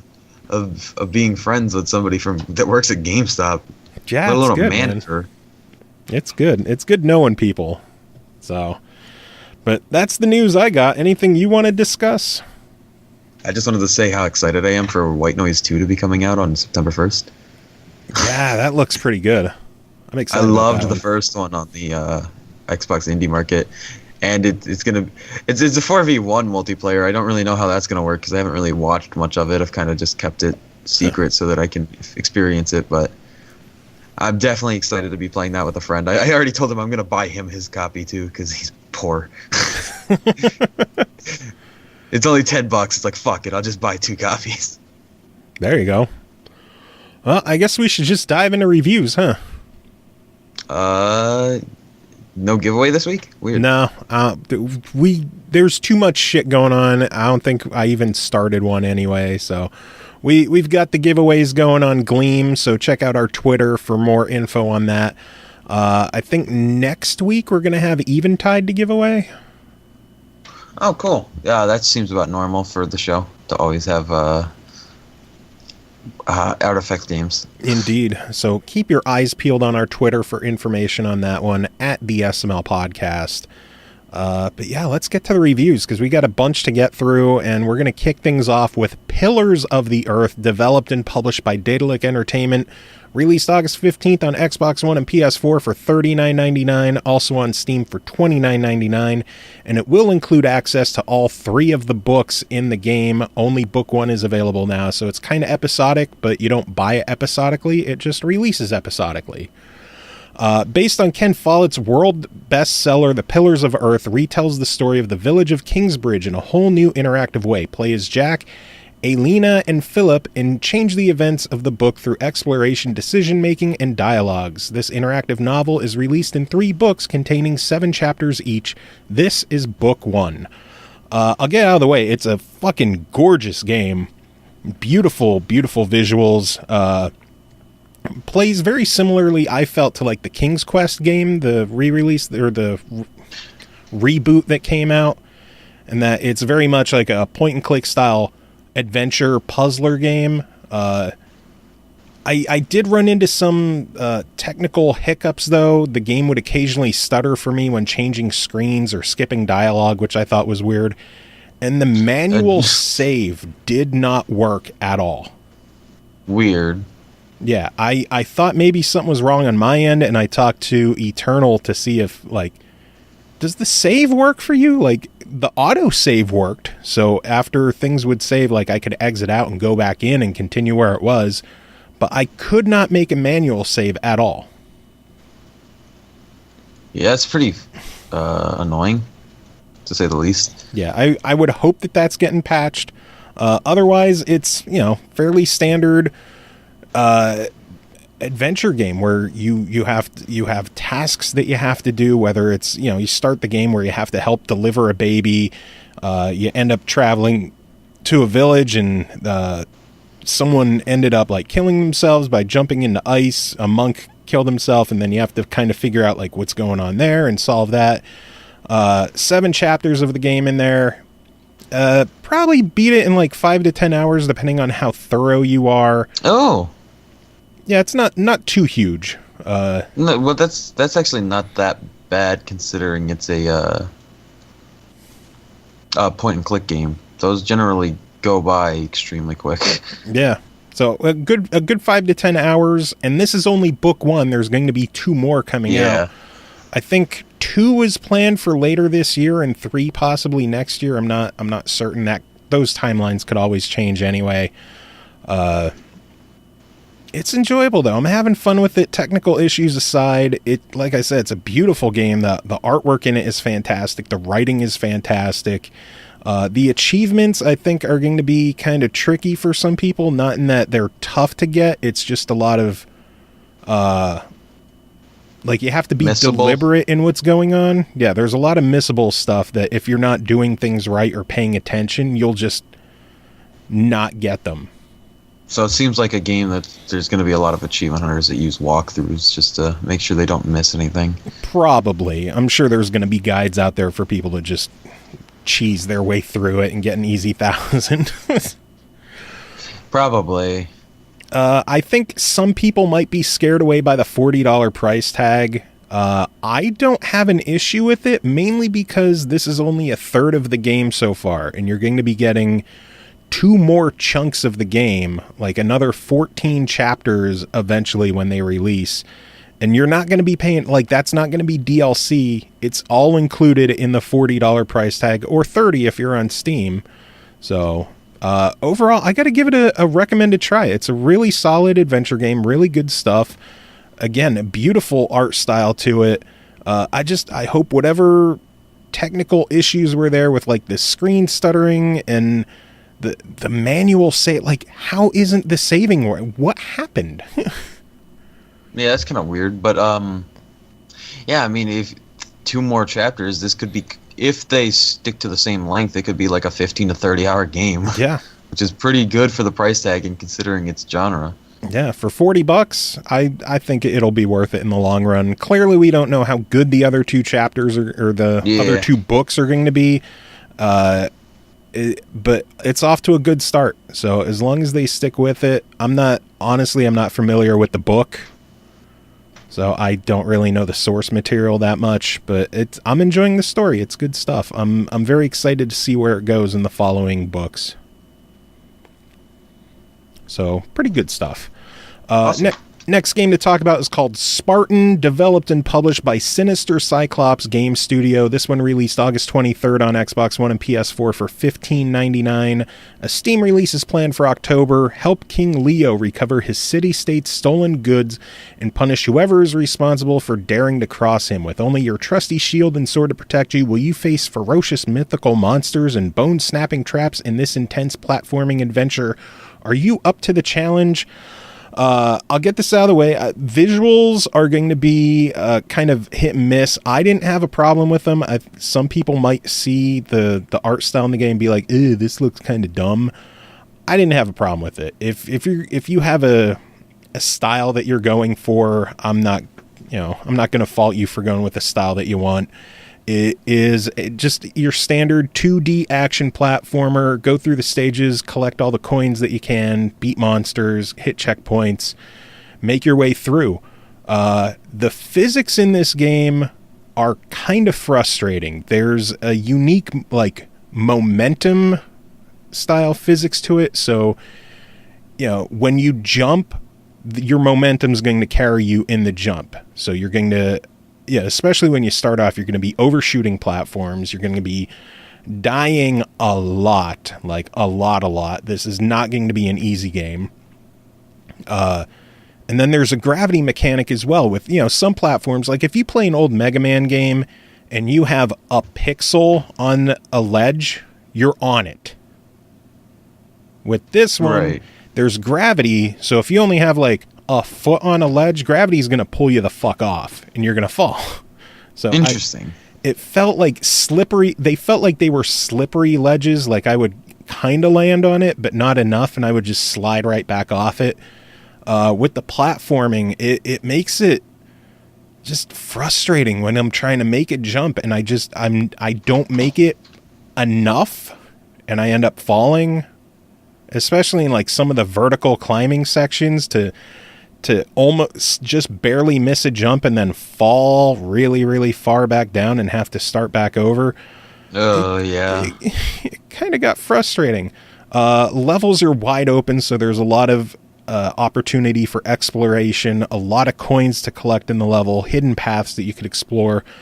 Some of the levels may be a bit too wide open, especially when like the goal is to collect all the coins in the stage so you could get like the king ranking. And of course there's achievements for beating it with king rankings and everything. And in a game that you die so much, having a lot of backtracking, and like there were even times where I would, the one stage I made a jump and I fell down and I hit an older checkpoint. And I had to go back through a bunch of shit that I already did. Wow, like, are you kidding me? That I missed the jump and it feels like I landed directly on the checkpoint. I was like, God damn it. That's draining. When you're in a stage, there's no way to return to the overworld or the level select. You have to either resume what you're doing or go all the way to the main menu, which I think is weird. Yeah, that's and then strange. Also when you're in a menu, what do you hit to exit the menu? A. Are you sure? Generally speaking. Wait, B? Wait, what? B? To exit a menu, you normally hit B, yeah, right? B. Yeah, yeah. For some reason I thought... I was still thinking like the main menu or like the quitting button where it's like, would you like to confirm this? Yeah. No, okay. like when you open the pause menu, you usually hit the B button to go back to the game, right? Yeah, B or start, but yeah. In this one, hitting B returns you to the last checkpoint. Oh, even when you're paused? Yeah, that's what the B button does in the pause menu. It returns you to the previous checkpoint. And that is such. So many times I paused the game to like check my phone or a message or something, and I would hit the B button to go back to the game, and it would shoot me back to the old checkpoint. I lost a lot of progress in there. I'll give them credit. I sent them an email with some of the gripes I had between the lack of a way to go back to the level select, the whole B button issue, and then pushing boxes for some of the platforming. Pushing boxes is very slow, and they're going to look into addressing all of those. So it is. Those are all minor issues that would definitely just change the reset button to the Y button. Nobody presses Y when in menus. Yeah, that's what I told them. Like, a Y button would probably be best for that. B button is a horrible choice. Yeah, really bad. That should just exit the menu. That's it. The physics issue, I don't think that they're going to change the physics because that's just how the game is. That's how they designed it. That's how it's supposed to be. So that's an issue where I just got to get better at the game. $16. It feels a bit steep for what's there. Yeah, it is a definitely. fairly large game. There's a lot of stages in there. The stages are pretty big. But with the gripes I have, it's a tough one to all out recommend. I'd give it like a hesitant try it. There's definitely some good stuff there, but there's a lot of issues and gripes that I have with it. I hope they address the problems I had, and then the physics, I got to get good, I guess. Yeah, or it's possible the physics were it was a bad idea. Yeah, I don't know. The slippery ledges, I think, are the worst part, the whole gravity aspect to it, just because of the amount of vertical climbing in the game. When you miss a jump and you fall really, really far down, it sucks. It is just soul crushing. But there's some good stuff there. It's worth checking out. If it was cheaper, if it was $10, it'd be easier to recommend. But yeah, I don't know their budgetary, concerns and how to make money back on that. So I don't know if they could have gone cheaper with it. I think $16 might be a bit too much for some people. I feel like if it was at 10, it would be a lot easier to, because that does look like a $10 game. Yeah, I don't know. We'll see. They could always hear feedback and adjust from there. So we'll see. We'll see what happens. True. And if nothing else, I'm eager to see what they do with a sequel or with a future game, because there's definitely some good basics there. And as long as they could build off it, and we'll see. Next game to talk about is called Original Journey, developed by Bonfire Entertainment, published by another indie. It released August 16th on Steam for $11.99, planned for a Q1 2018 release on Xbox, PS4, and Switch.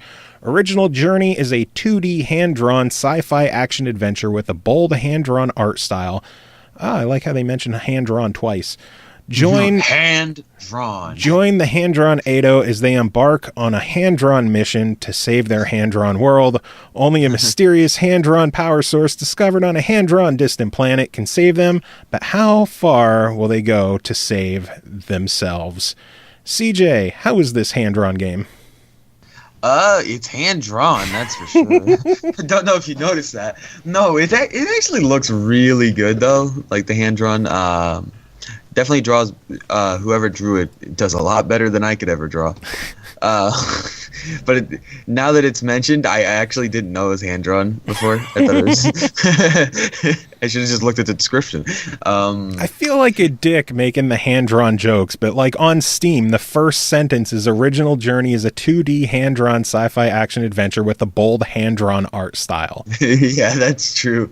It does actually say it twice. So kind of a little bit redundant. I'm an asshole, I guess. But it does actually look like it was like drawn with a pencil, like the colorization in the shadowing. I like that look. I really think that the graphics are possibly the biggest shine to it, just because it looks so good. It's a unique game. I was hoping it would be, since it is a platformer with shooting elements, I was hoping it would be twin stick, where I could aim with the left stick, but you don't aim. You just kind of shoot in the direction that they are, but you can't actually like look up or down to change depending on if they're higher or lower than you.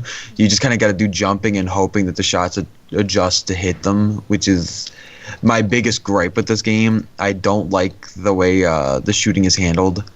I would much rather be able to just look around with the right stick and shoot directly at an enemy I want to kill. Yeah, it makes sense. The other way you can do a lot of killing, which helps a lot, is turrets. You can place turrets around almost like a tower defense, and then a wave of enemies will come in, and then you can just let your turrets do a lot of the work if you have good turrets that are good against those enemies.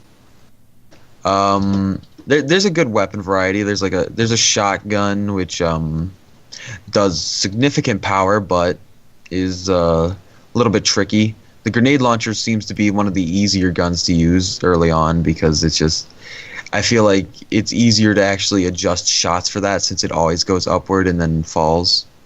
It's a little bit easier. And then the machine gun is impossible to use. Like, I hate it. You hold it down, it takes like a second to wind up, and then you shoot, and you just shoot straight forward, so you got to keep jumping while holding it. It's an awful gun to use, because it's just the way they designed the fighting mechanics. It's not fun to use that weapon. The game's kind of weird in the sense that it's an RPG, and you can go around and like find missions and shit, but it seems like a weird twist to the game that probably wasn't necessary, but is kind of cool anyway.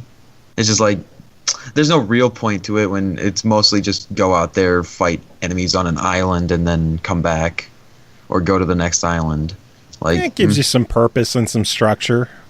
Yeah, I suppose so. It's also roguelike, which I didn't notice because I did not die. I guess I'm MLG at this game, but I didn't die. It wasn't terribly difficult to me, so I don't know if maybe it's. I don't really see it as a game that's supposed to be really difficult. I mean, it doesn't really say out in the description like this is a hard game or this is a challenging game. It's more like this is a game with stuff. Every time you kill enemies, you get this like green money stuff, which is for some reason one of the only 2 things colored in the game. There's 4 colors: gray, green, and red. If you didn't notice, I said gray twice because it's very gray. I like how it looks like it's a sketchbook. It looks like it's just all drawn really in pencil. Honestly, if it wasn't for adding the red health bars, it would look even more like that. Like I like that they have the health bars, obviously, because it is very helpful. But from an aesthetics look, the health bars kind of ruin it a little bit. Like I guess it would be impossible to tell what an enemy was if there wasn't a health bar, because it would just look more like more of the ground or possibly a friendly. But I think the red kind of throws the rest of it off. Like the green kind of works with it a little bit more because it's just closer to gray. But red is like it's too much. It kind of contrasts it. Other than that, like I don't have any true complaints. It was mainly just I don't like the way the shooting's handled. I gotta say before I forget, the dialogue's actually pretty good in this game. It's funny, it's interesting, and they don't really do a whole lot of the annoying noise thing. Like towards the beginning of the game, there's an alarm clock that talks to you, and every time it talks, it makes like a ringing sound, which is like why. Okay. But after that, they don't really have annoying voices, which I can get with because I hate games with annoying voices. But yeah, the dialogue's actually kind of funny and quirky. It's unique. And so now I can give my rating now that I almost forgot that. But overall, for $12, what's your thoughts on this one? I think I got to give it at least a try it. A recommended try it. I think because I don't really care for the shooting mechanics. If you get used to it, I'm sure it's a lot more manageable. It's just, to me, it's like this is difficult and weird. And the art style itself is worth at least checking out the game. Yeah, I love the visuals of it. I'm very much looking forward to this one coming to console next year. So we'll see how that one goes. I didn't know that was happening, so good on you guys for bringing it. Yeah, it's planned. Plans could always change, but it's supposedly planned for a Q1 release. So we'll see. It doesn't seem to be doing too bad on Steam. Good to hear. Yeah, I like when the games we cover do well, even the ones that we're not super big fans of. You know, we never wish ill on game developers, except for Call of Duty. Nah. Well, yeah, because of Activision. Yeah. Speaking of war games, the next game to talk about is called Battle of the Bulge, developed by Shenandoah Studio, published by Slitherine Software / Matrix Games. I guess they just have 2 different labels for something. I don't know. It's releasing August 25th on Xbox One for $9.99, previously available on Steam. Battle of the Bulge is a fast-paced World War II game where precise movement and detailed planning make the difference between a vain attempt and a brave operation. Command infantry, mechanized and armored units in hard fights through the various phases of the offensive, taking into account the nature of the terrain and its effects on the assailants and defenders. Take control of iconic elite units on both sides, such as the 101 Airborne Division or the Kampfgruppe Piper. Hopefully I said that right. And replay the losses, maybe? On the hottest spots of the front line, which sounds like you're going to a club. It sounds like you're also replay the losses. It's like, oh, so we're losing every battle in this game, eh? It's the hottest spots on the front line. Go to the clubs. This very much plays out like a board game. I think this originally was a board game that was developed into a PC game, which has now made it the jump to the Xbox One. My first thoughts when I saw it was this reminds me a lot of Risk, where you are basically replaying the Battle of the Bulge from World War II. You choose whether you want to be with the Allies or with the Germans, and then from there the goal, there's four or five different missions that you can play through, pick either side of the war that you want. And like, for example, in the first mission, the goal is to march your troops, if you're part of the Axis, is to march your troops to a riverbank, and that would within 3 game days, and that is a win for you if you make it to the river. There is a draw if you can claim the one city, and then if you can't claim either of them, the Allies win. So if you're on the Axis side, you pretty much have to go full on offensive and push your way as fast as you can to the other side of the map, which can be difficult considering the battles are pretty much random battles where you can outnumber an enemy. I think the one fight I had, I outnumbered them like 13 points to 5, and I couldn't kill them. Interesting. It's like for the battles, each of your units has a set number of like strength points. I think they're strength points, whatever they are. And when you initiate a battle, each of your points is worth an attack on the enemy. And it's not a guaranteed attack. It's just like, I don't know how they calculate whether or not you hit. It might come down to like what the troop is. There might be some hidden like elevation or positioning elements there. I don't know, but there were so many times where I would attack and do jack shit, but the opponent would just steamroll me. Yeah, that makes no sense. I don't, as far as I could tell, it's just random. I don't know. I really don't know. I got my ass kicked constantly in the game. It's entertaining though. It very much feels like you're playing a board game. They even have like hot seat local multiplayer for 2 people where, of course, one side is Axis, the other is Allies, and you just go through the different missions. There's single player, not necessarily a campaign. You can just choose the 4 or 5 different missions. I honestly forget how many there are because I'm stupid. And then each one you can choose Axis or Allies, and there are 3 opposing generals that you could play against. So it's basically like, 4 stages and 6 different opponents, so 24 levels for the most part. And each of the generals plays differently. Some of them are more cautious, some of them are more careless, and they'll just like go right after you instead of being defensive. There's a lot to the game, but it's going to be a very, very niche game. I think the biggest thing going for it is the fact that it's only $10. Yeah. If you were a fan of stuff like Carcassonne or Catan, if you enjoy the digital versions of board games, I think you would love this game. If you're a fan of Risk, it might be worth checking out. For the general audience out there, I don't know. It's a tough one to judge just because of how niche the game is, where it's like a World War II game in board game format digitally. Yeah, that's really weird. It's hard to give like an actual rating. Yeah, like I said, for only $10, I think for $10 I got to give it a try it. It's cheap enough that even if you don't really get it, because it is kind of complex to learn, but it's cheap enough that, oh well. Yeah. So it's not a huge loss if it doesn't really click with you. I'm having fun with it. I think it's a pretty solid game. It's one of those games where you look at pictures of it and you're like, what the hell is this? Like, is it even a game? But it plays really well. Once you figure out how the mechanics work, it's an enjoyable game. So yeah, I'll give it a try.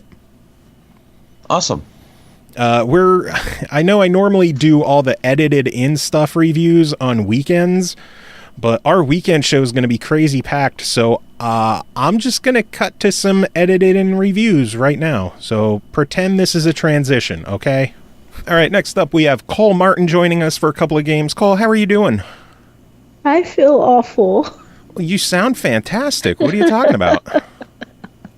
I sound like I've been eating shards of glass.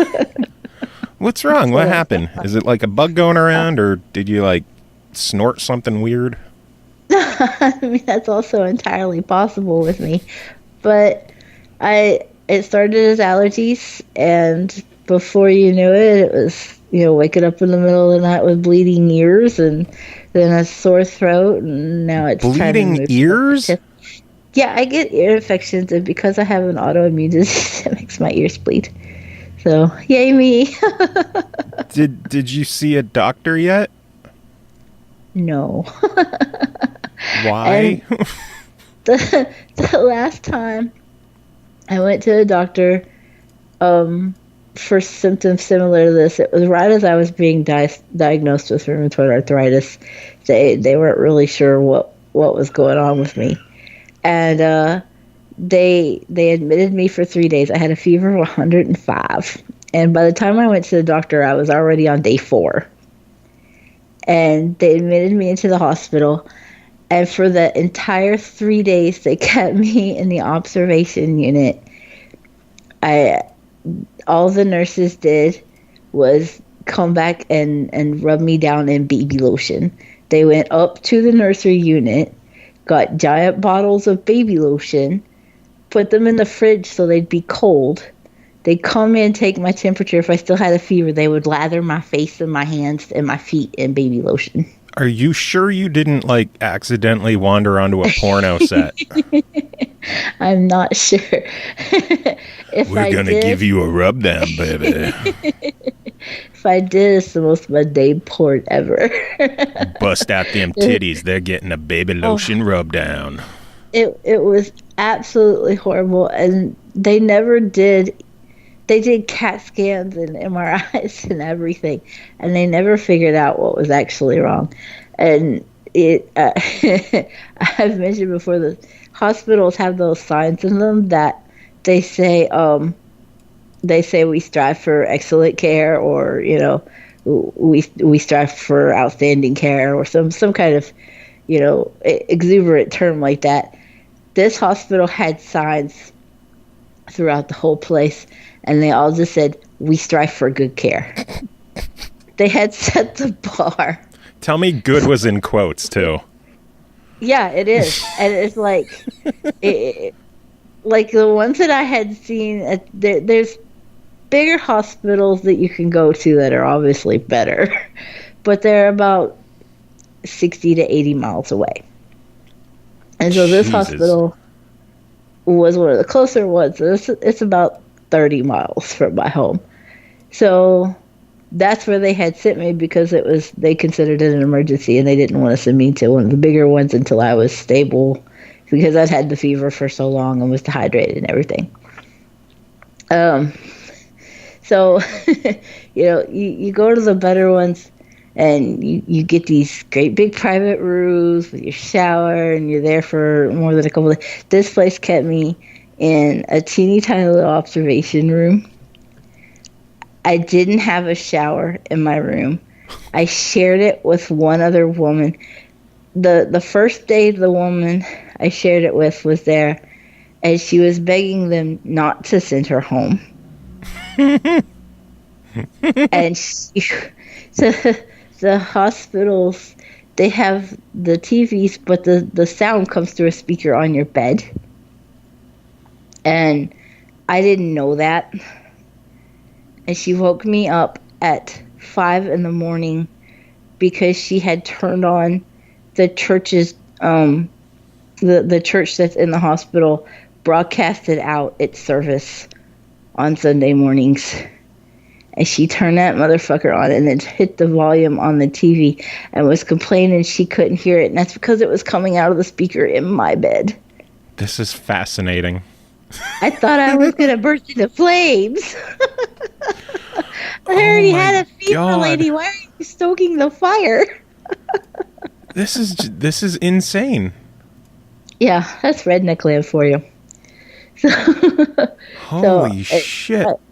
My husband is all like, please go to the doctor. And I'm like, fuck you. I will sit here and bathe myself in baby lotion. very much. Don't forget to put it in the fridge for a little bit. Right?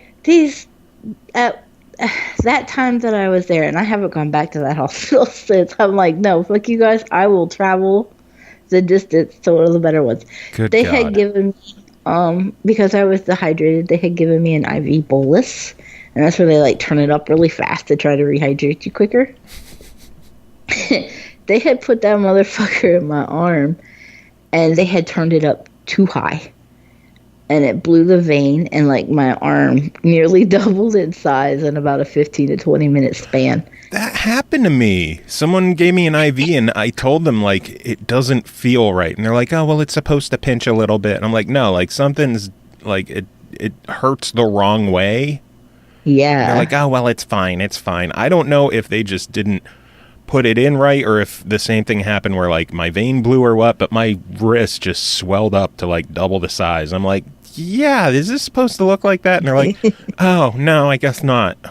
You guess. And back to the whole they staff for good care. It took 4 nurses 9 tries to get me a new IV started. Oh, my God. Were they rubbing you down with baby oil the whole time? I was probably a little slick from all the baby lotion. Does that mean you're a professional wrestler now if you're slathered in baby oil? I mean, probably. I can Sweet. knock a bitch down. Sweet. I got a cane.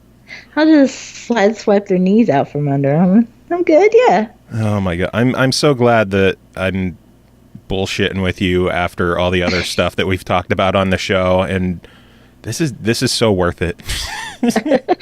But we probably should talk about some games since we're in the middle of our review block. And the first game that you're here to talk about is called Observer, developed by Bloober Team, published by Aspyr. It released August 15th on Xbox One, PS4, and Steam for $29.99. What would you do if your fears were hacked? Observer is a cyberpunk horror game from Bloober Team, the creators of Layers of Fear. Play as an observer, the new frontline of neural police as you hack into the jagged minds of the insane. If you didn't hear our interview with Bloober Team the other week, Cole, what is Observer? Observer is really damn good. You can't start talking about it without just putting it out there that this is such a good game. It's first person perspective. A lot of people would use the term walking simulator, walk exploration we used on the show before, but I don't really feel like that's accurate because even though it's first person, there are puzzles to solve. You have to find clues in the world for certain things to progress the story. So it's a little more involved than, your classic walk exploration, walking sim, or whatever you want to call it. It is very obviously from the Layers of Fear devs. If you've played Layers of Fear, if you enjoyed Layers of Fear, you do not want to miss Observer. There are a lot of the same kind of scare mechanics used where you're walking down a hallway, a painting falls off the wall, unexpectedly type stuff, or something will shoot in front of you. You poop yourself and cry a lot. Yeah, well, I don't get scared. I'm a tough guy. But there were a couple of moments where I kind of lost my shit. And it takes a lot because I don't really react to jump scares the way a lot of people do. I'm just like, oh, okay, and I just keep going. But there are some scenes. It does mention in the thing that you hack into the minds. I don't feel like the description is accurate when it says that these people are insane or whatever. That's a little off because you are a crime investigator and you are interrogating. To me, it came more across that they were victims as opposed to, just like you're not walking around a mental hospital hacking into literally criminally insane people. What they were doing might actually qualify as insane, given that Observer is set in a futuristic dystopia where corporations have taken over as governments. And in the particular world of excuse me, in the particular world of Observer, the government overseer, if you will, is I believe it's pronounced Chiron. Basically, it's this huge mega corporation, and in order to be employed there, you basically have to agree to just like give up everything about yourself and only strive to do what's best for the company. And it's very heavy on the whole. If you see somebody else doing something that goes against the company, you need to say something. And so you're investigating this group who you think have ties to your son, and as you that you've lost contact with. So as you uncover those people's relationship with the overarching company, Chiron, and your son, you discover that your son may have been involved in some sketchy things. And so, too, were the people that you end up interrogating. When I mentioned that I actually got scared a few times, there's a pretty big deal made that it's not acceptable to hack into the memory of the dead. It mentions, excuse me, it mentions that get the baby oil. No, it mentions that there's actually binding laws that hacking into the dead is a crime. It's not allowed. But because of a power outage and a lockdown, the investigator, whose name is Daniel, he's not connected to the mainframe at the time. So he can get away with it. So he's doing some things that he really legitimately should not be doing by law, but if he doesn't, it wouldn't allow him to to uncover what's happened with his son and these people that he is interrogating. But there are consequences to this, and in doing so, when he hacks into the minds as it is, he's not allowed to basically just like choose. You can't control what the human mind will show, basically. Yeah. So he has to weave through his own memories and also the person he is interrogating's memories, because they will kind of merge together in order to sluice out what he's really looking for. And when he does this with regards to victims or suspects that are deceased, he encounters what's known as the Dream Eater. And he has to use like stealthy tactics to get through the dream, which can be kind of maze-like, while avoiding the Dream Eater too. And if that motherfucker catches you, then you will lose your shit. I don't care how stoic you think you are. The Dream Eater in your face will do your world in. Nice. But there are achievements for getting through the entire game without ever dying, which is getting caught by that Dream Eater. So if anybody's brave enough to go for that, good luck to you. Extra bonus points for the good luck, because as amazing as the story and everything with Observer is, I did encounter quite a few glitches. Like what? During one sequence, of course, I was trying to hide from the Dream Eater, and I backed up into a set of cubicles, and immediately I dropped, and I could see like the cubicles and the Dream Eater and everything moving away from me.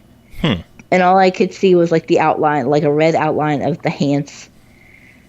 And for 15 minutes, my dumb ass thought that I had just triggered the next part of the sequence, because everything in this world is cyberpunk, and there's a lot of use of glitch effects for atmosphere and just for the world itself to display. So I really genuinely thought, okay, I'm in the next part of the dream and I don't know where to go. I can't figure this out. I can't see where I'm supposed to go. Everything's black. No, dumbass, you fell through the floor. Oh, God. Did you end up getting past that part? I did eventually, because I purposely did it 3 more times after, just to be sure that this is what I was doing that was causing it. And it was. It could have benefited from like an invisible wall so that you can't back up that far and fall through the floor.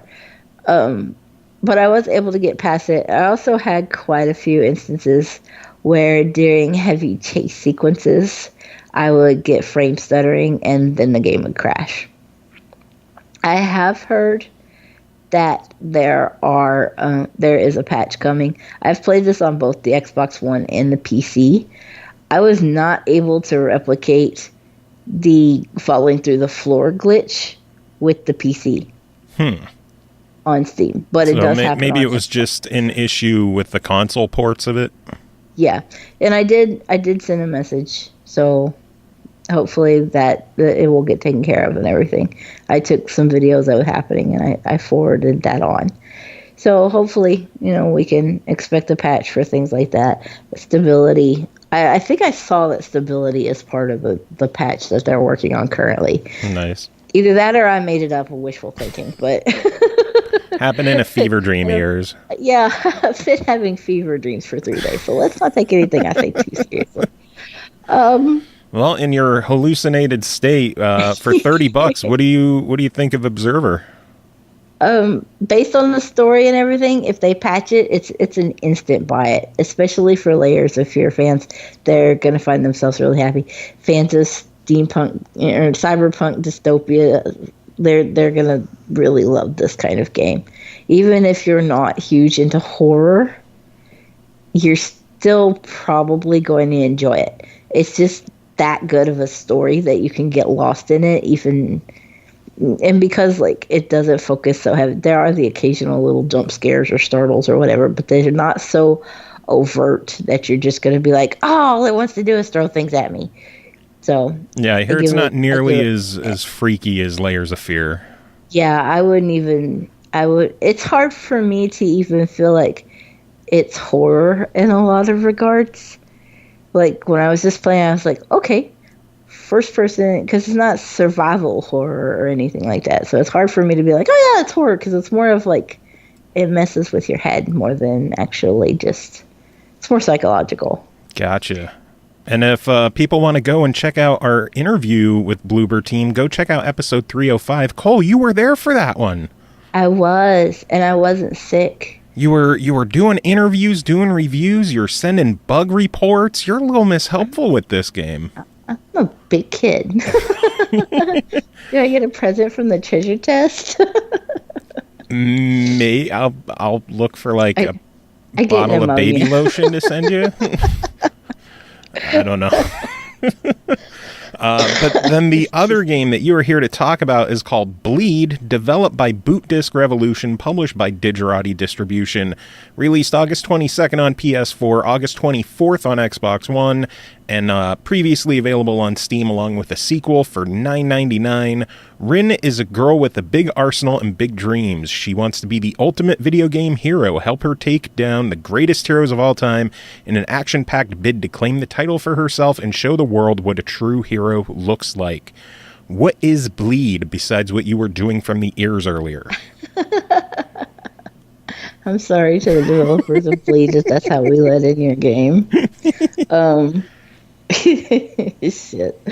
Bleed is also a surprisingly good game. I didn't know what to expect, even with having watched the trailer.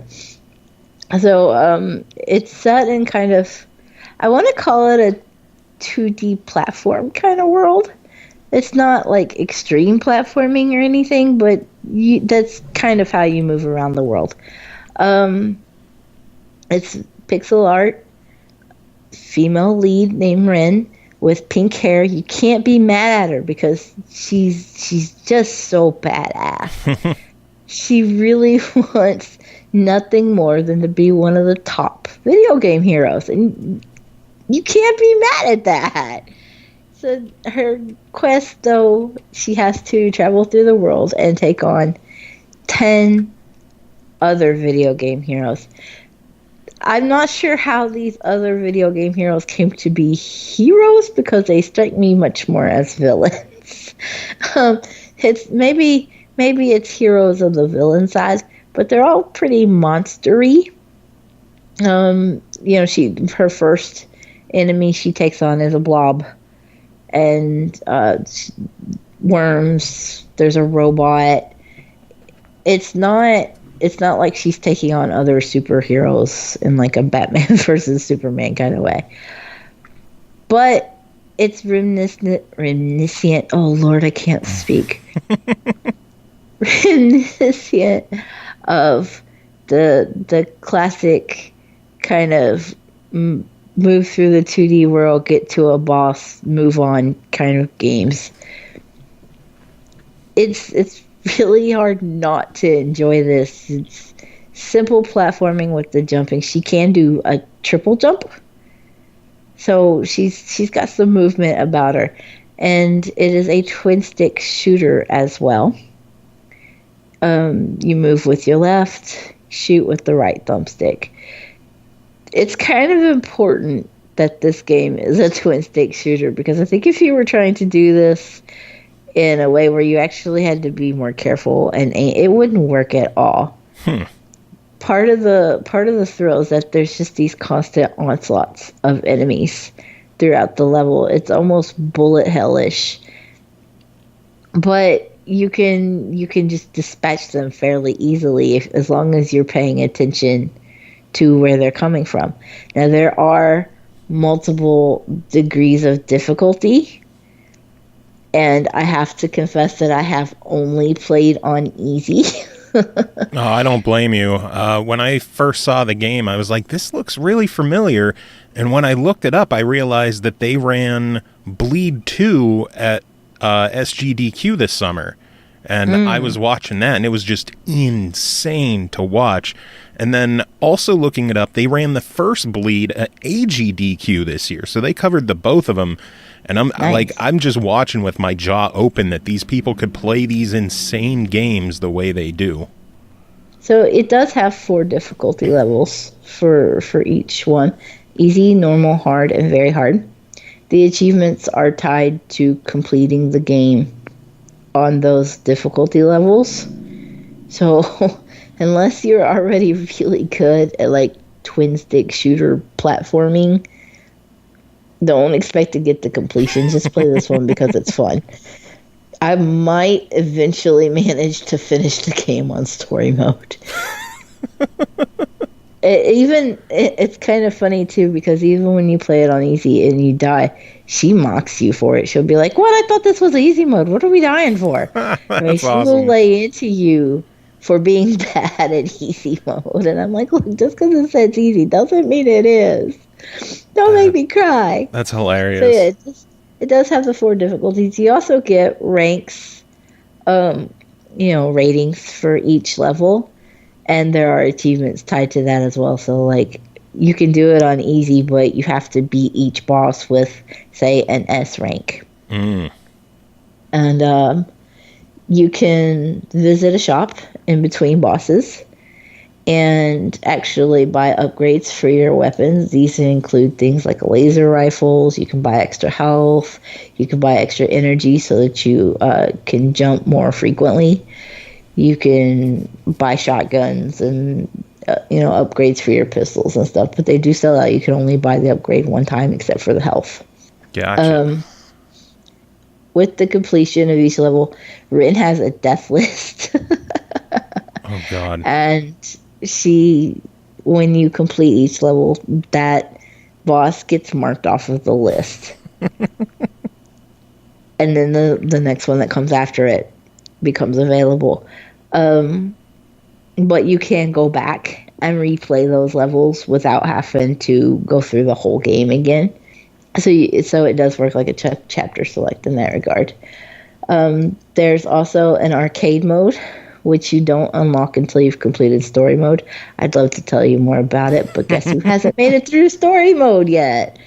Because we're bad at video games. Oh, God, I'm so bad at video games. So I guess the big question is, for $10, what's the verdict on this one?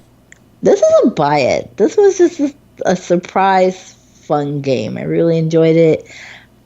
I like that the main character is a kick-ass female who just rips through everything because she wants to be the best. Just tear shit up. Yeah, she really does. There's it's hard. Well, that just means that you got to go and watch that AGDQ playthrough and get some pointers and tips on how to play it. Watch it and then be sad because I will never be that good. And then the cool thing is, like, this is the first of 4 different games Digirati's putting out in, like, the next month. So they've got a busy couple of weeks ahead. They are crazy busy. Indeed. But yeah, I do. I definitely give it a buy it, especially at $10. It has the story, the 4 difficulties, the arcade mode I'd love to tell you more about. And then there's the challenge mode as well, where you can actually pick 3 bosses and set it up so that you go through those bosses. Oh, nice. So you can challenge yourself, make it easier or harder. As if very hard mode is not hard enough for you, fuck your own self over on challenge mode. Yeah, there you go. Yeah, it sounds like a lot of fun. And thank you so much for joining us, especially in your non-lubricated state.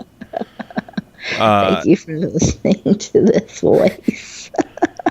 Cole, get better. Feel better soon. Thank you.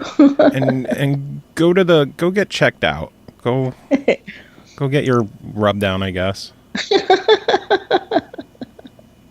All right. I may or may not. We'll see. All right, next up we have Chris Taylor joining us. Chris, how are you doing today? Woo! Doing good. My trivia team won 3rd place at the Nintendo Trivia night tonight. 3rd place? You fucking loser. Well, 3rd place is the lowest you can place and get money. Ooh, and what'd you actually, win? $15. Ooh. But also, we won one of the bonus rounds, and this is the last bonus round, so we got like this whole treasure chest of really crappy DS games. Like and I what? Got, like shorts, like Alvin and the Chipmunks, the Squeakquel, and we got legit stuff like Gardening Mama and Cooking Mama 3. And we got Let's Draw, which is clearly meant for like 3-year-olds. So I definitely took that one for myself. And what was Cake Mania 3? We got an I Fight Dragons record, like the vinyl of their newest, which is kind of cool. One of the other team members wound up with that one. And we got really cool like cookies that were decorated to look like NES zappers and like an NES controller and things like that. So like just edible 8-bit things. That's cool. Yeah, it was actually really fun. And the team that took 1st place are like 3 of them are people I know really well, and they're really good friends that actually, if I hadn't been invited by another friend, I probably would have tried to join them. Because they were people I definitely knew were on top of their game. So nice. And now you're on a special Friday version of the show instead of the weekend episode. Friday. Yeah, I normally save all the editing and stuff for the well, technically they're not the weekend shows. They release on Tuesdays, but our weekend recordings are so packed with interviews that I wanted to cram as much as I could on here. So you are here to talk about 2 games with us today. I am here to cram as much as I can.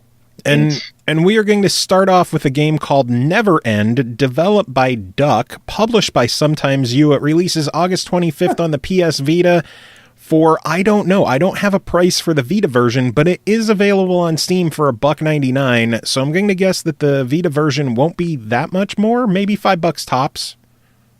Man, I don't know. It might be $2. We don't know. Yeah. Never End is a roguelike dungeon crawler where you, a simple adventurer, suddenly wakes up in another dimension. Inside of this dimension, there is no sun and the whole world is caved in. Enemies swarm you from left and right, and you need to learn how to defend yourself. Chris, what is Never End? It's kind of that. I mean, the whole world is caved in is their way of saying that it's a randomly generated dungeon full of so actually it's more like it's not like they're totally random, it's that it's random draws of similar rooms that say they're, you know, as I explored the first level, it's like I noticed that there was maybe about 5 different kinds of rooms, like the way that they're set up, like pretty consistently, and it's more like it's just a random one of those 5. So not something like that's on the level of, you know, your normal thing. Like, I guess best I could compare it to would be Quest of Dungeons, that really good one. Oh yeah, yeah, that one that I bought 3 times. That's such a good game too. Quest of Dungeons, part of the SML podcast Hall of Fame. Oh, nice! It should be. It's so good. But we're not talking about that. We're talking about this one. Indeed. So the difference is, it's a throwback as far as graphics go, but the graphics actually go back to a kind of, I want to say, like somewhere between 16 and 32-bit polygonal graphics. Something you probably would have seen on like Windows 98 or something. So like, the character graphics are really smooth, but he's totally like, he's square. He's made of polygons to make a square. You know, you fight square spiders with flat legs and like these enemies that are super annoying that are like green blocks with glowy pink dots on top of them. Like, so it's like that kind of aesthetic. A little bit like Alone in the Dark, maybe, or early Tomb Raider, but without, I don't know. That level, which I actually found pretty cool. Like I actually don't play very many games that are like that. Oh, and it's slightly like the animation, like there's a lot of frames to the animation, so it actually has a little bit of a modern look, or something that might remind you more of Out of This World or Another World. You remember that game? Yeah. It's a little bit like that, but it's actually, you die about as frequently.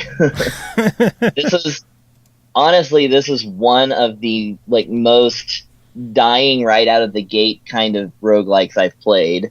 Because you start with, like, it's got a really simple interface. Your upper left corner of the screen has your hearts, like Zelda style.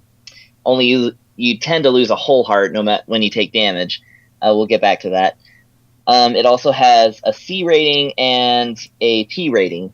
And so your C like starts at, I don't know, 2, 1, something like that. And as you defeat enemies, a gauge goes up, and every time that gauge hits the end, you get another C. I found out, because the game doesn't really do much to explain itself. Actually, that's my fault, because I just remembered there's a tutorial section in the front menu, and it's called a wiki. And I thought that was really amusing, because I was like, ooh, can I edit it? Wah. And but no, like, so you find out that the C is your currency. It's coin. And if you're lucky enough to find a shop before getting eviscerated, you can spend just 2 coins and upgrade yourself to a white knight, which makes your wooden stick turn into a white stick. Ooh. And you can beat up enemies like a little bit better. And there's an 8 coin version, and you can get a mount for 10 coins, which I haven't been able to get 10 coins yet, so I'm not exactly sure what a mount entails. It seems like it's a horse. And yeah, so you just basically, like all roguelikes, you just do your best. And the P stands for potion, so you can drink a potion and restore 1 heart. So you only have 3 hearts, like, as a maximum, but if you happen to like get into a group of enemies and you defeat them, and then like you've got 1 heart left, and at least you can drink potions to get back to normal. Yeah. But it's way too slow to actually do during battle. And yeah, so it's kind of like a mad dash to find the shops and, buy the upgraded stuff. 'Cause you can always buy potions in the shops too. They're like 1 coin a piece, I think. And yeah, you just do that until the map's uncovered. One thing I had to learn, and I definitely recommend to anybody who wants to take on this game, the right shoulder button is your shield. You can hold up your shield while fighting, and as long as you have kind of a rhythm where your shield is up while the enemy's attacking, then you can get through these swaths of enemies that occasionally crowd you in. Otherwise, you're just going to die like every 5 minutes, and that's fun for me. But I was able to make it pretty far into the first stage once I got my shield down on those games where I was lucky enough to find a shop after accumulating a few coins and stuff. And that's the nature of any good roguelike, so this one is one of them. Very true. So for anywhere from $2 on Steam to a hypothetical maximum of $5 on the Vita, which again, I don't know what the price is because it's not on PSN when we're recording this, and I don't know what the official price is. Yeah. So what are your thoughts on it, and what do you think it's worth?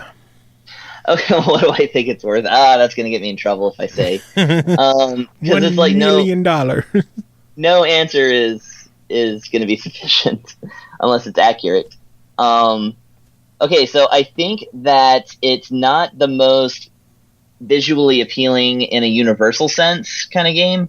So it doesn't play like really a high dollar game. However, being kind of a connoisseur of the $2 to $5 set, I will say that this game will have you playing for many, many hours should you choose to do so. So this is definitely the kind of game that you just throw right into your collection if you're the kind who likes especially hard roguelikes, which I happen to be part of that set. I would have gladly bought this if I would have seen it in the PlayStation Store for whatever price, as long as it's not like something ludicrous. Because otherwise I would just buy it on Steam. It seems like it would be a good Steam game as well. Yeah, especially because it's only $2 on there. Again, it might be $2 on the Vita. I don't know. There's nothing broken about the game. There's nothing like if you look at the screenshots, you know what you're getting into, kind of deal. There's not like a hidden factor that would make it not worth anything. So I say, if you look at the screenshots and it looks good to you, go ahead and buy it because it's going to be very challenging and it looks to be quite long. Cool. So I guess it's one of those games where it's cheap enough that fuck it, why not? Yeah, totally. Cool. All right. And the other game you're here to talk about is called Dark Mystery, developed and published by Yash Future Tech Solutions. It released August 15th on PS4 and Steam for $7.99. I have a price on that one. Dark Mystery is a puzzled platformer game in which players face different types of difficulties to find his true love. This game is based on true love between Furry and her queen, which has been lost into the dark world. This game is fun-making, full of challenging brainstorming with 35 exciting levels. Get ready for adventurous journey ahead. Okay, so... Well, actually, this is going to be a dual review because our friend Greg Middleton also emailed us a review of this one. Oh, that's right. Yes. So I'm gonna read his first, and then you can piggyback off of what he says. Sound good? Hooray! Yeah, that's always in a debate. You want to go second. Indeed. So, Dark Mystery is a puzzle platform. We already did that part. I'm not sure where to start. You begin the game after a dreadfully bland menu and set off on your jumping adventure. This game not only looks like a mobile game, it plays like a mobile game. The jumping is bad, inconsistent, and at times unresponsive. As I struggled to get through the first few levels due to the controls, I soon realized this game just wasn't for me. Don't get me wrong, I generally like platformers. I had previously completed Teslagrad, Shoe, and Spheroids, which are not only fantastic examples of game development within the genre, but also much higher recommendations than this. I don't want to be so negative. I mean, I want to love every game I play, and I'm sure a lot of heart and soul went into making this title, but it just wasn't for me. So I continued my playthrough up until about level 9, and that's when I had to call it a day. The fact that when you die you're placed right at the beginning of the level again was highly annoying, and this was due to the difficulty level increasing the further you progressed. 35 levels in total.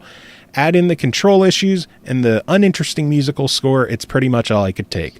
What I did find unique was the co-op mode. Unfortunately, I couldn't test this out myself due to my partner not being willing to play it with me. She's currently hooked onto Yonder on the PS4 and won't play anything else. I'm sorry to the listeners for the short review, but there's just not much more to say about this title. It didn't gel for me, but that doesn't mean it won't gel for you. I do, however, recommend a little bit of caution. The bouncing blob is a deny it from me. So what are your thoughts on it? That was a short review? I could do twice as short. No. Well, for one, just pointing out a couple of things. Just to directly, if I may directly critique my opponent's critique. Go for it. Okay, so the jumping system is a little tricky to get a hold of, or to kind of figure out. It is based on a rhythmic double jump. So essentially, like, if you hop once, then you hop like barely up and over. Like, it's a very low arc. If you push the button a second time, depending on where you are in that arc is going to determine how high your second jump is. And so if you push it about as fast as you can, if you're like, pa-pa, like you just do a little, a triplet rhythm there of pushing the jump button, your character will kind of bounce up as if he had been hit by a tennis racket. Because all the characters are balls, so that's what it made me think of. And then if you just push like ta-ta, like just a 1-2, then you'll have a longer arc that propels you a little bit further forward, but not quite as high up. And if you just take the lowest arc and you hit the button again right at the end of it, then it will just kind of bump your character just a couple inches forward. So if you're jumping over, let's say, a saw blade, and you think you're not going to clear it, if you hit that button the second time right as you're about to get eviscerated, then you'll save the day by getting that extra 3 inches out of the way. So that takes that out of the way. It's very consistent because I got to level 14 and it wasn't even, that was in 2 sit downs. The other thing is that some of the stages, if they're a little longer, will start you off at a halfway point. It doesn't always start you at the very, very beginning. And what was the third thing? There was a third thing, but I don't remember anymore. I didn't try the co-op mode either. We're lonely reviewers. Yeah. Perhaps we should have gotten together to play this together, right? I don't think you live near him. He's in the UK. All right. I'm gonna buy a plane ticket. We're gonna get this sorted, and I'll be back just in time for the Texas to be underwater because we have a giant hurricane coming. Oh, so this may be my last review ever. Just to let you know, we got Harvey coming our way. Oh God, Hurricane Harvey. Okay, so back to what I was gonna say before I had to rebut an opponent.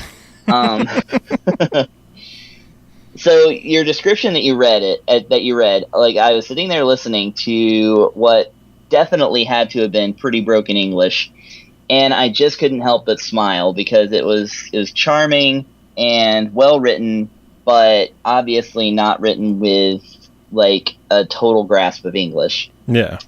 That, I think, is a great sort of microcosm for how this game is.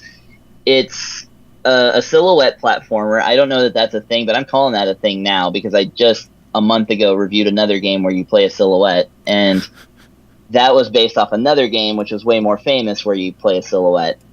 And this is no different, except that you do have your choice of 30 or 40 silhouettes. It's crazy how many different balls you can be.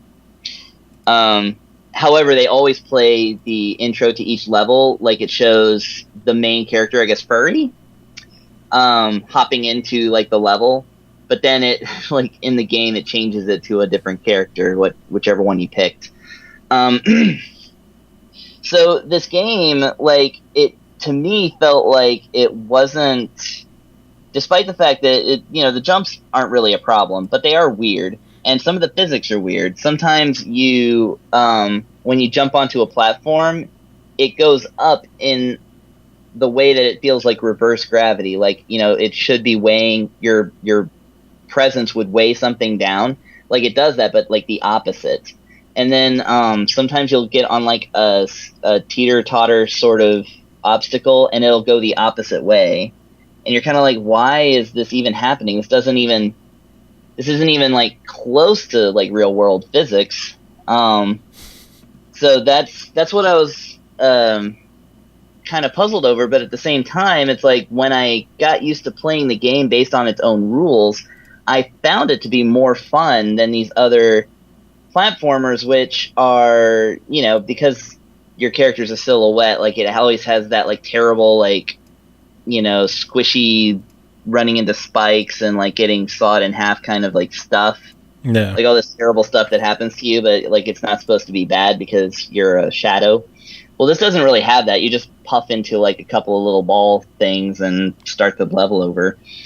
So it's kind of like I wound up having more fun with this one than games that I think are objectively better put together, if that makes any sense. Yeah. So it didn't gel with Greg, but it gelled with you. Yes, and for like almost the same reasons. I felt like it was something that was put together without like a huge grasp on level design or physics or like the things that you would expect from most platformers, but it was made with its heart in the right place, and I felt like the fun was there. And yeah, like I definitely didn't play any of those other games like for 14 levels. Yeah. So for $8, what's your verdict on it? For $8, go ahead and get it. I think that this is a lovely little platform with a lot of heart. I mean, you have to be in the audience for a game that is exclusively about learning how to play a game by its own rules and not your rules, and that, you know, you enjoy a platformer that's largely puzzles and trick jumps rather than, you know, straight up enemies. Although there are enemies in the game and you can defeat them by just bouncing on their heads, which is kind of nice. It really seems more like an afterthought. Because like there's no physical reaction to them. Like you just kind of flow right through them and they just disappear. Like you're just taking out a layer of Photoshop or something. So they're not tactile like enemies. Like you don't use bouncing on them to like propel you to a different height like a Mario style thing. It's just they're just there. No. And if they get you, they'll kill you, and if they don't, then you're fine. Cool. Well, Chris, thank you so much for covering those games for us, and I'm sure we'll have you back on again soon, because we always have you on. You know, as long as Harvey doesn't kill you. Yeah, as long as I don't wake up underwater, then I think we'll be okay. I'm on the second floor, though. That's fine. Ah, you'll be fine then. Yeah, I'll be fine. Cool. I'll talk to you on the weekend. Ray. Hold for editing. Thanks again to Eternal and Chris for doing the reviews, and it's time to move on because we got 2 more games to talk about, both on the Nintendo Switch. The first one is called Boost Beast, developed by Arzest, published by Arc System Works. It released July 20th on the Switch for $9.99. A sudden virus outbreak has infected the entire human race and turned everyone into zombies. Only a small group of animals survived the outbreak. In order to restore peace to the world, Alec, the king of the dogs, sets out on a journey with his animal army to exterminate the zombies. This is like a mix of a match 3 puzzle game with tower defense. Weird. And it works really, really well. Zombies are going to come charging at you, and for the most part, you just match colors, and those gems turn into, I don't know if they're like, I guess monsters, I'll call them. I think they're called monsters in the game. They join your side, and they pretty much march at the zombies, and then they just fight it out, and you know, whichever side has more continues marching on in a direction. So if there's like 20 zombies coming at you and you spawn 6 animals, you'll take out 6 of their zombies, and then you'll have another turn to match gems. Clearly, you want to make matches of like 4 or 5 or like cross-shaped or L-shaped gems, because those will give you, if you do 4, it gives you like a T-shaped explosion that just takes out a cross-section of gems. Nice. Getting an L shape gives you a bomb, which just blows up a big section. And then matching 5 gives you the wild card, which just matches, or it just eliminates all of one color. And either it's random if you're just fighting normal zombies, or they also have color-specific zombies. And when they have the specific zombie colors, you can only hurt them with monsters of that color. Same with bosses as well. So if you are, if a bunch of blue zombies are coming at you and you use the wild card, it'll just eliminate all the blue gems and give you blue monsters to attack the blue zombies. There are over 100 stages in there, so there is plenty to do. There are also boost monsters, which can either drop a random power-up somewhere on the board. There's one for each of the 3 power-ups of like the cross, the bomb, and the wild card. And then there's also a shuffle. Those regenerate over time. So technically, if you run out of them, just turn the game off and go back to it like 10 minutes later and you got them all back. Yeah, for $10, I've given this one a buy it. This one's fucking fun. Is that the first buy it of today, or was it the second? I don't know. I think it's, well, I don't know what the reviews that I was totally here for gave. No, I totally edited them in, and I completely just admitted that. I know Eternal gave both of them buy-its, both of hers. She did Observer and Bleed, since you weren't here for those. And she gave them both buy-its. Oh, cool. So it was like the 3rd or 4th buy-it this episode. Indeed. Possibly more, because, again, I don't know what the fuck I edited in. Yay, editing. That's why I saved this shit for the weekend, where I don't have to address it in a longer form episode. Yeah, that makes more sense.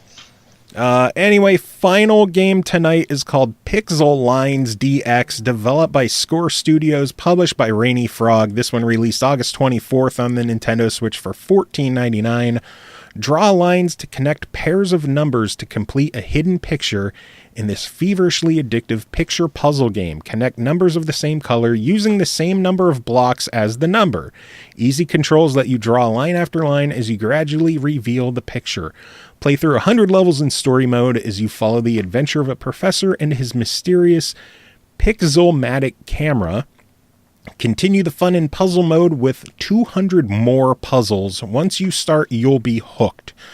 I used to play a game on the DS called Puzzler World or something like that, like Puzzler 2015 and then Puzzler World, stuff like that, which was a big mini game compilation of different puzzle games, like word searches or just random shit. I don't remember them all.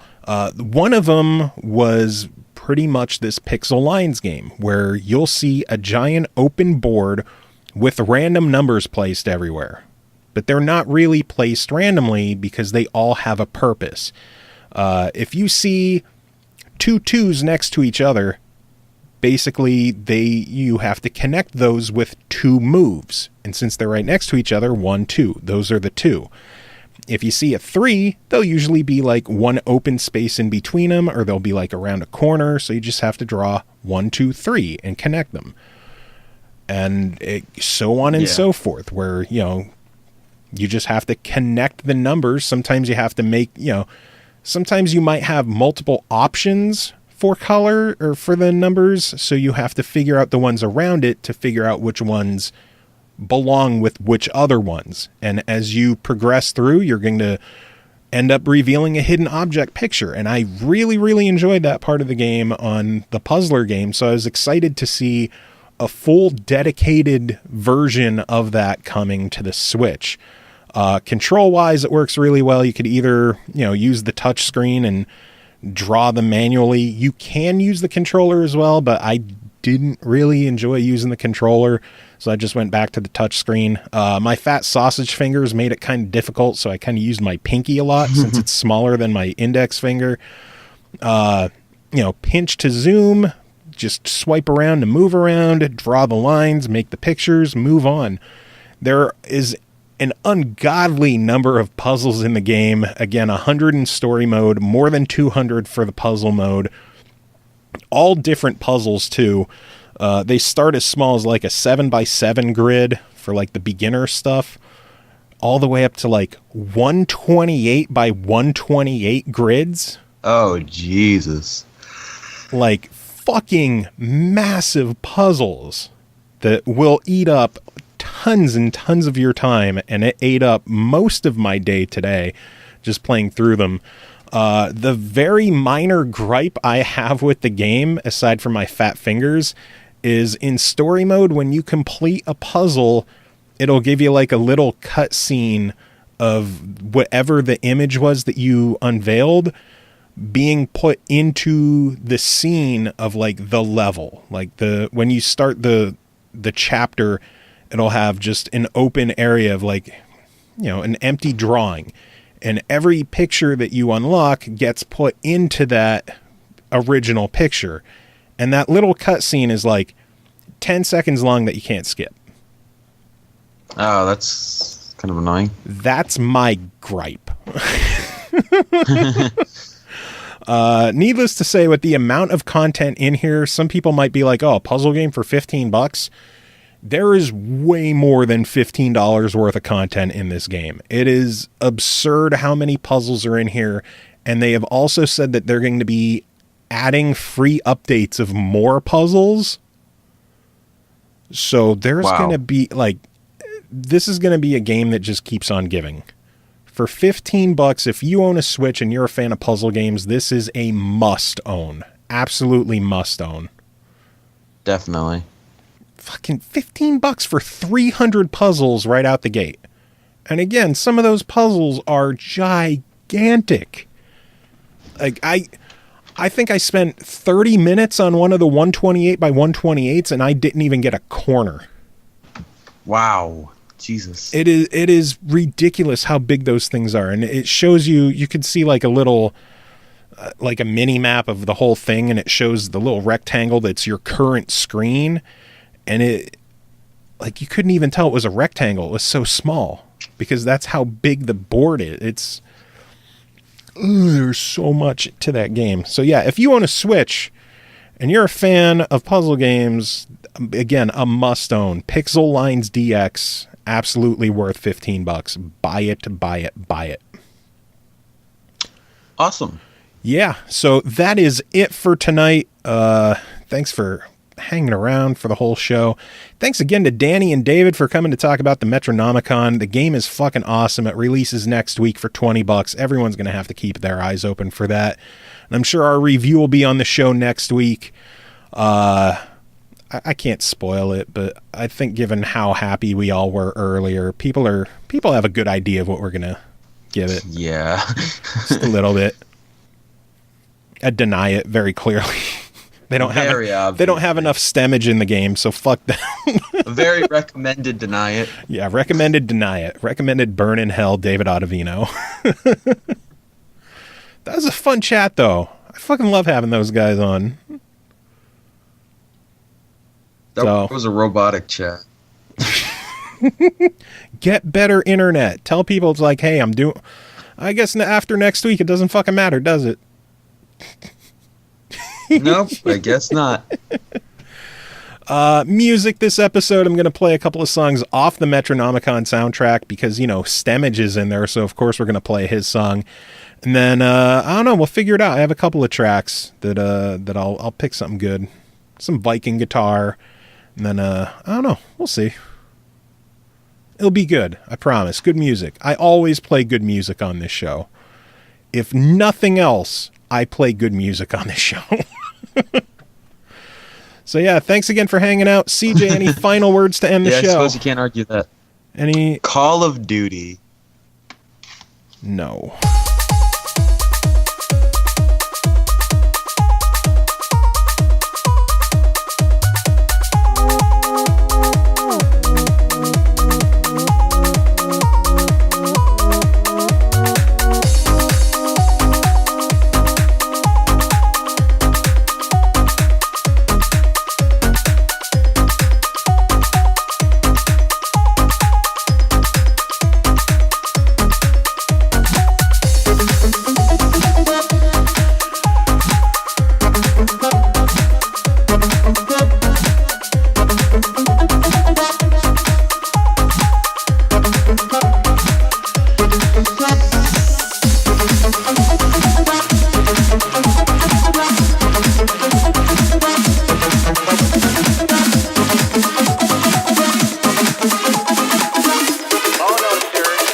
prefer doing things our own way.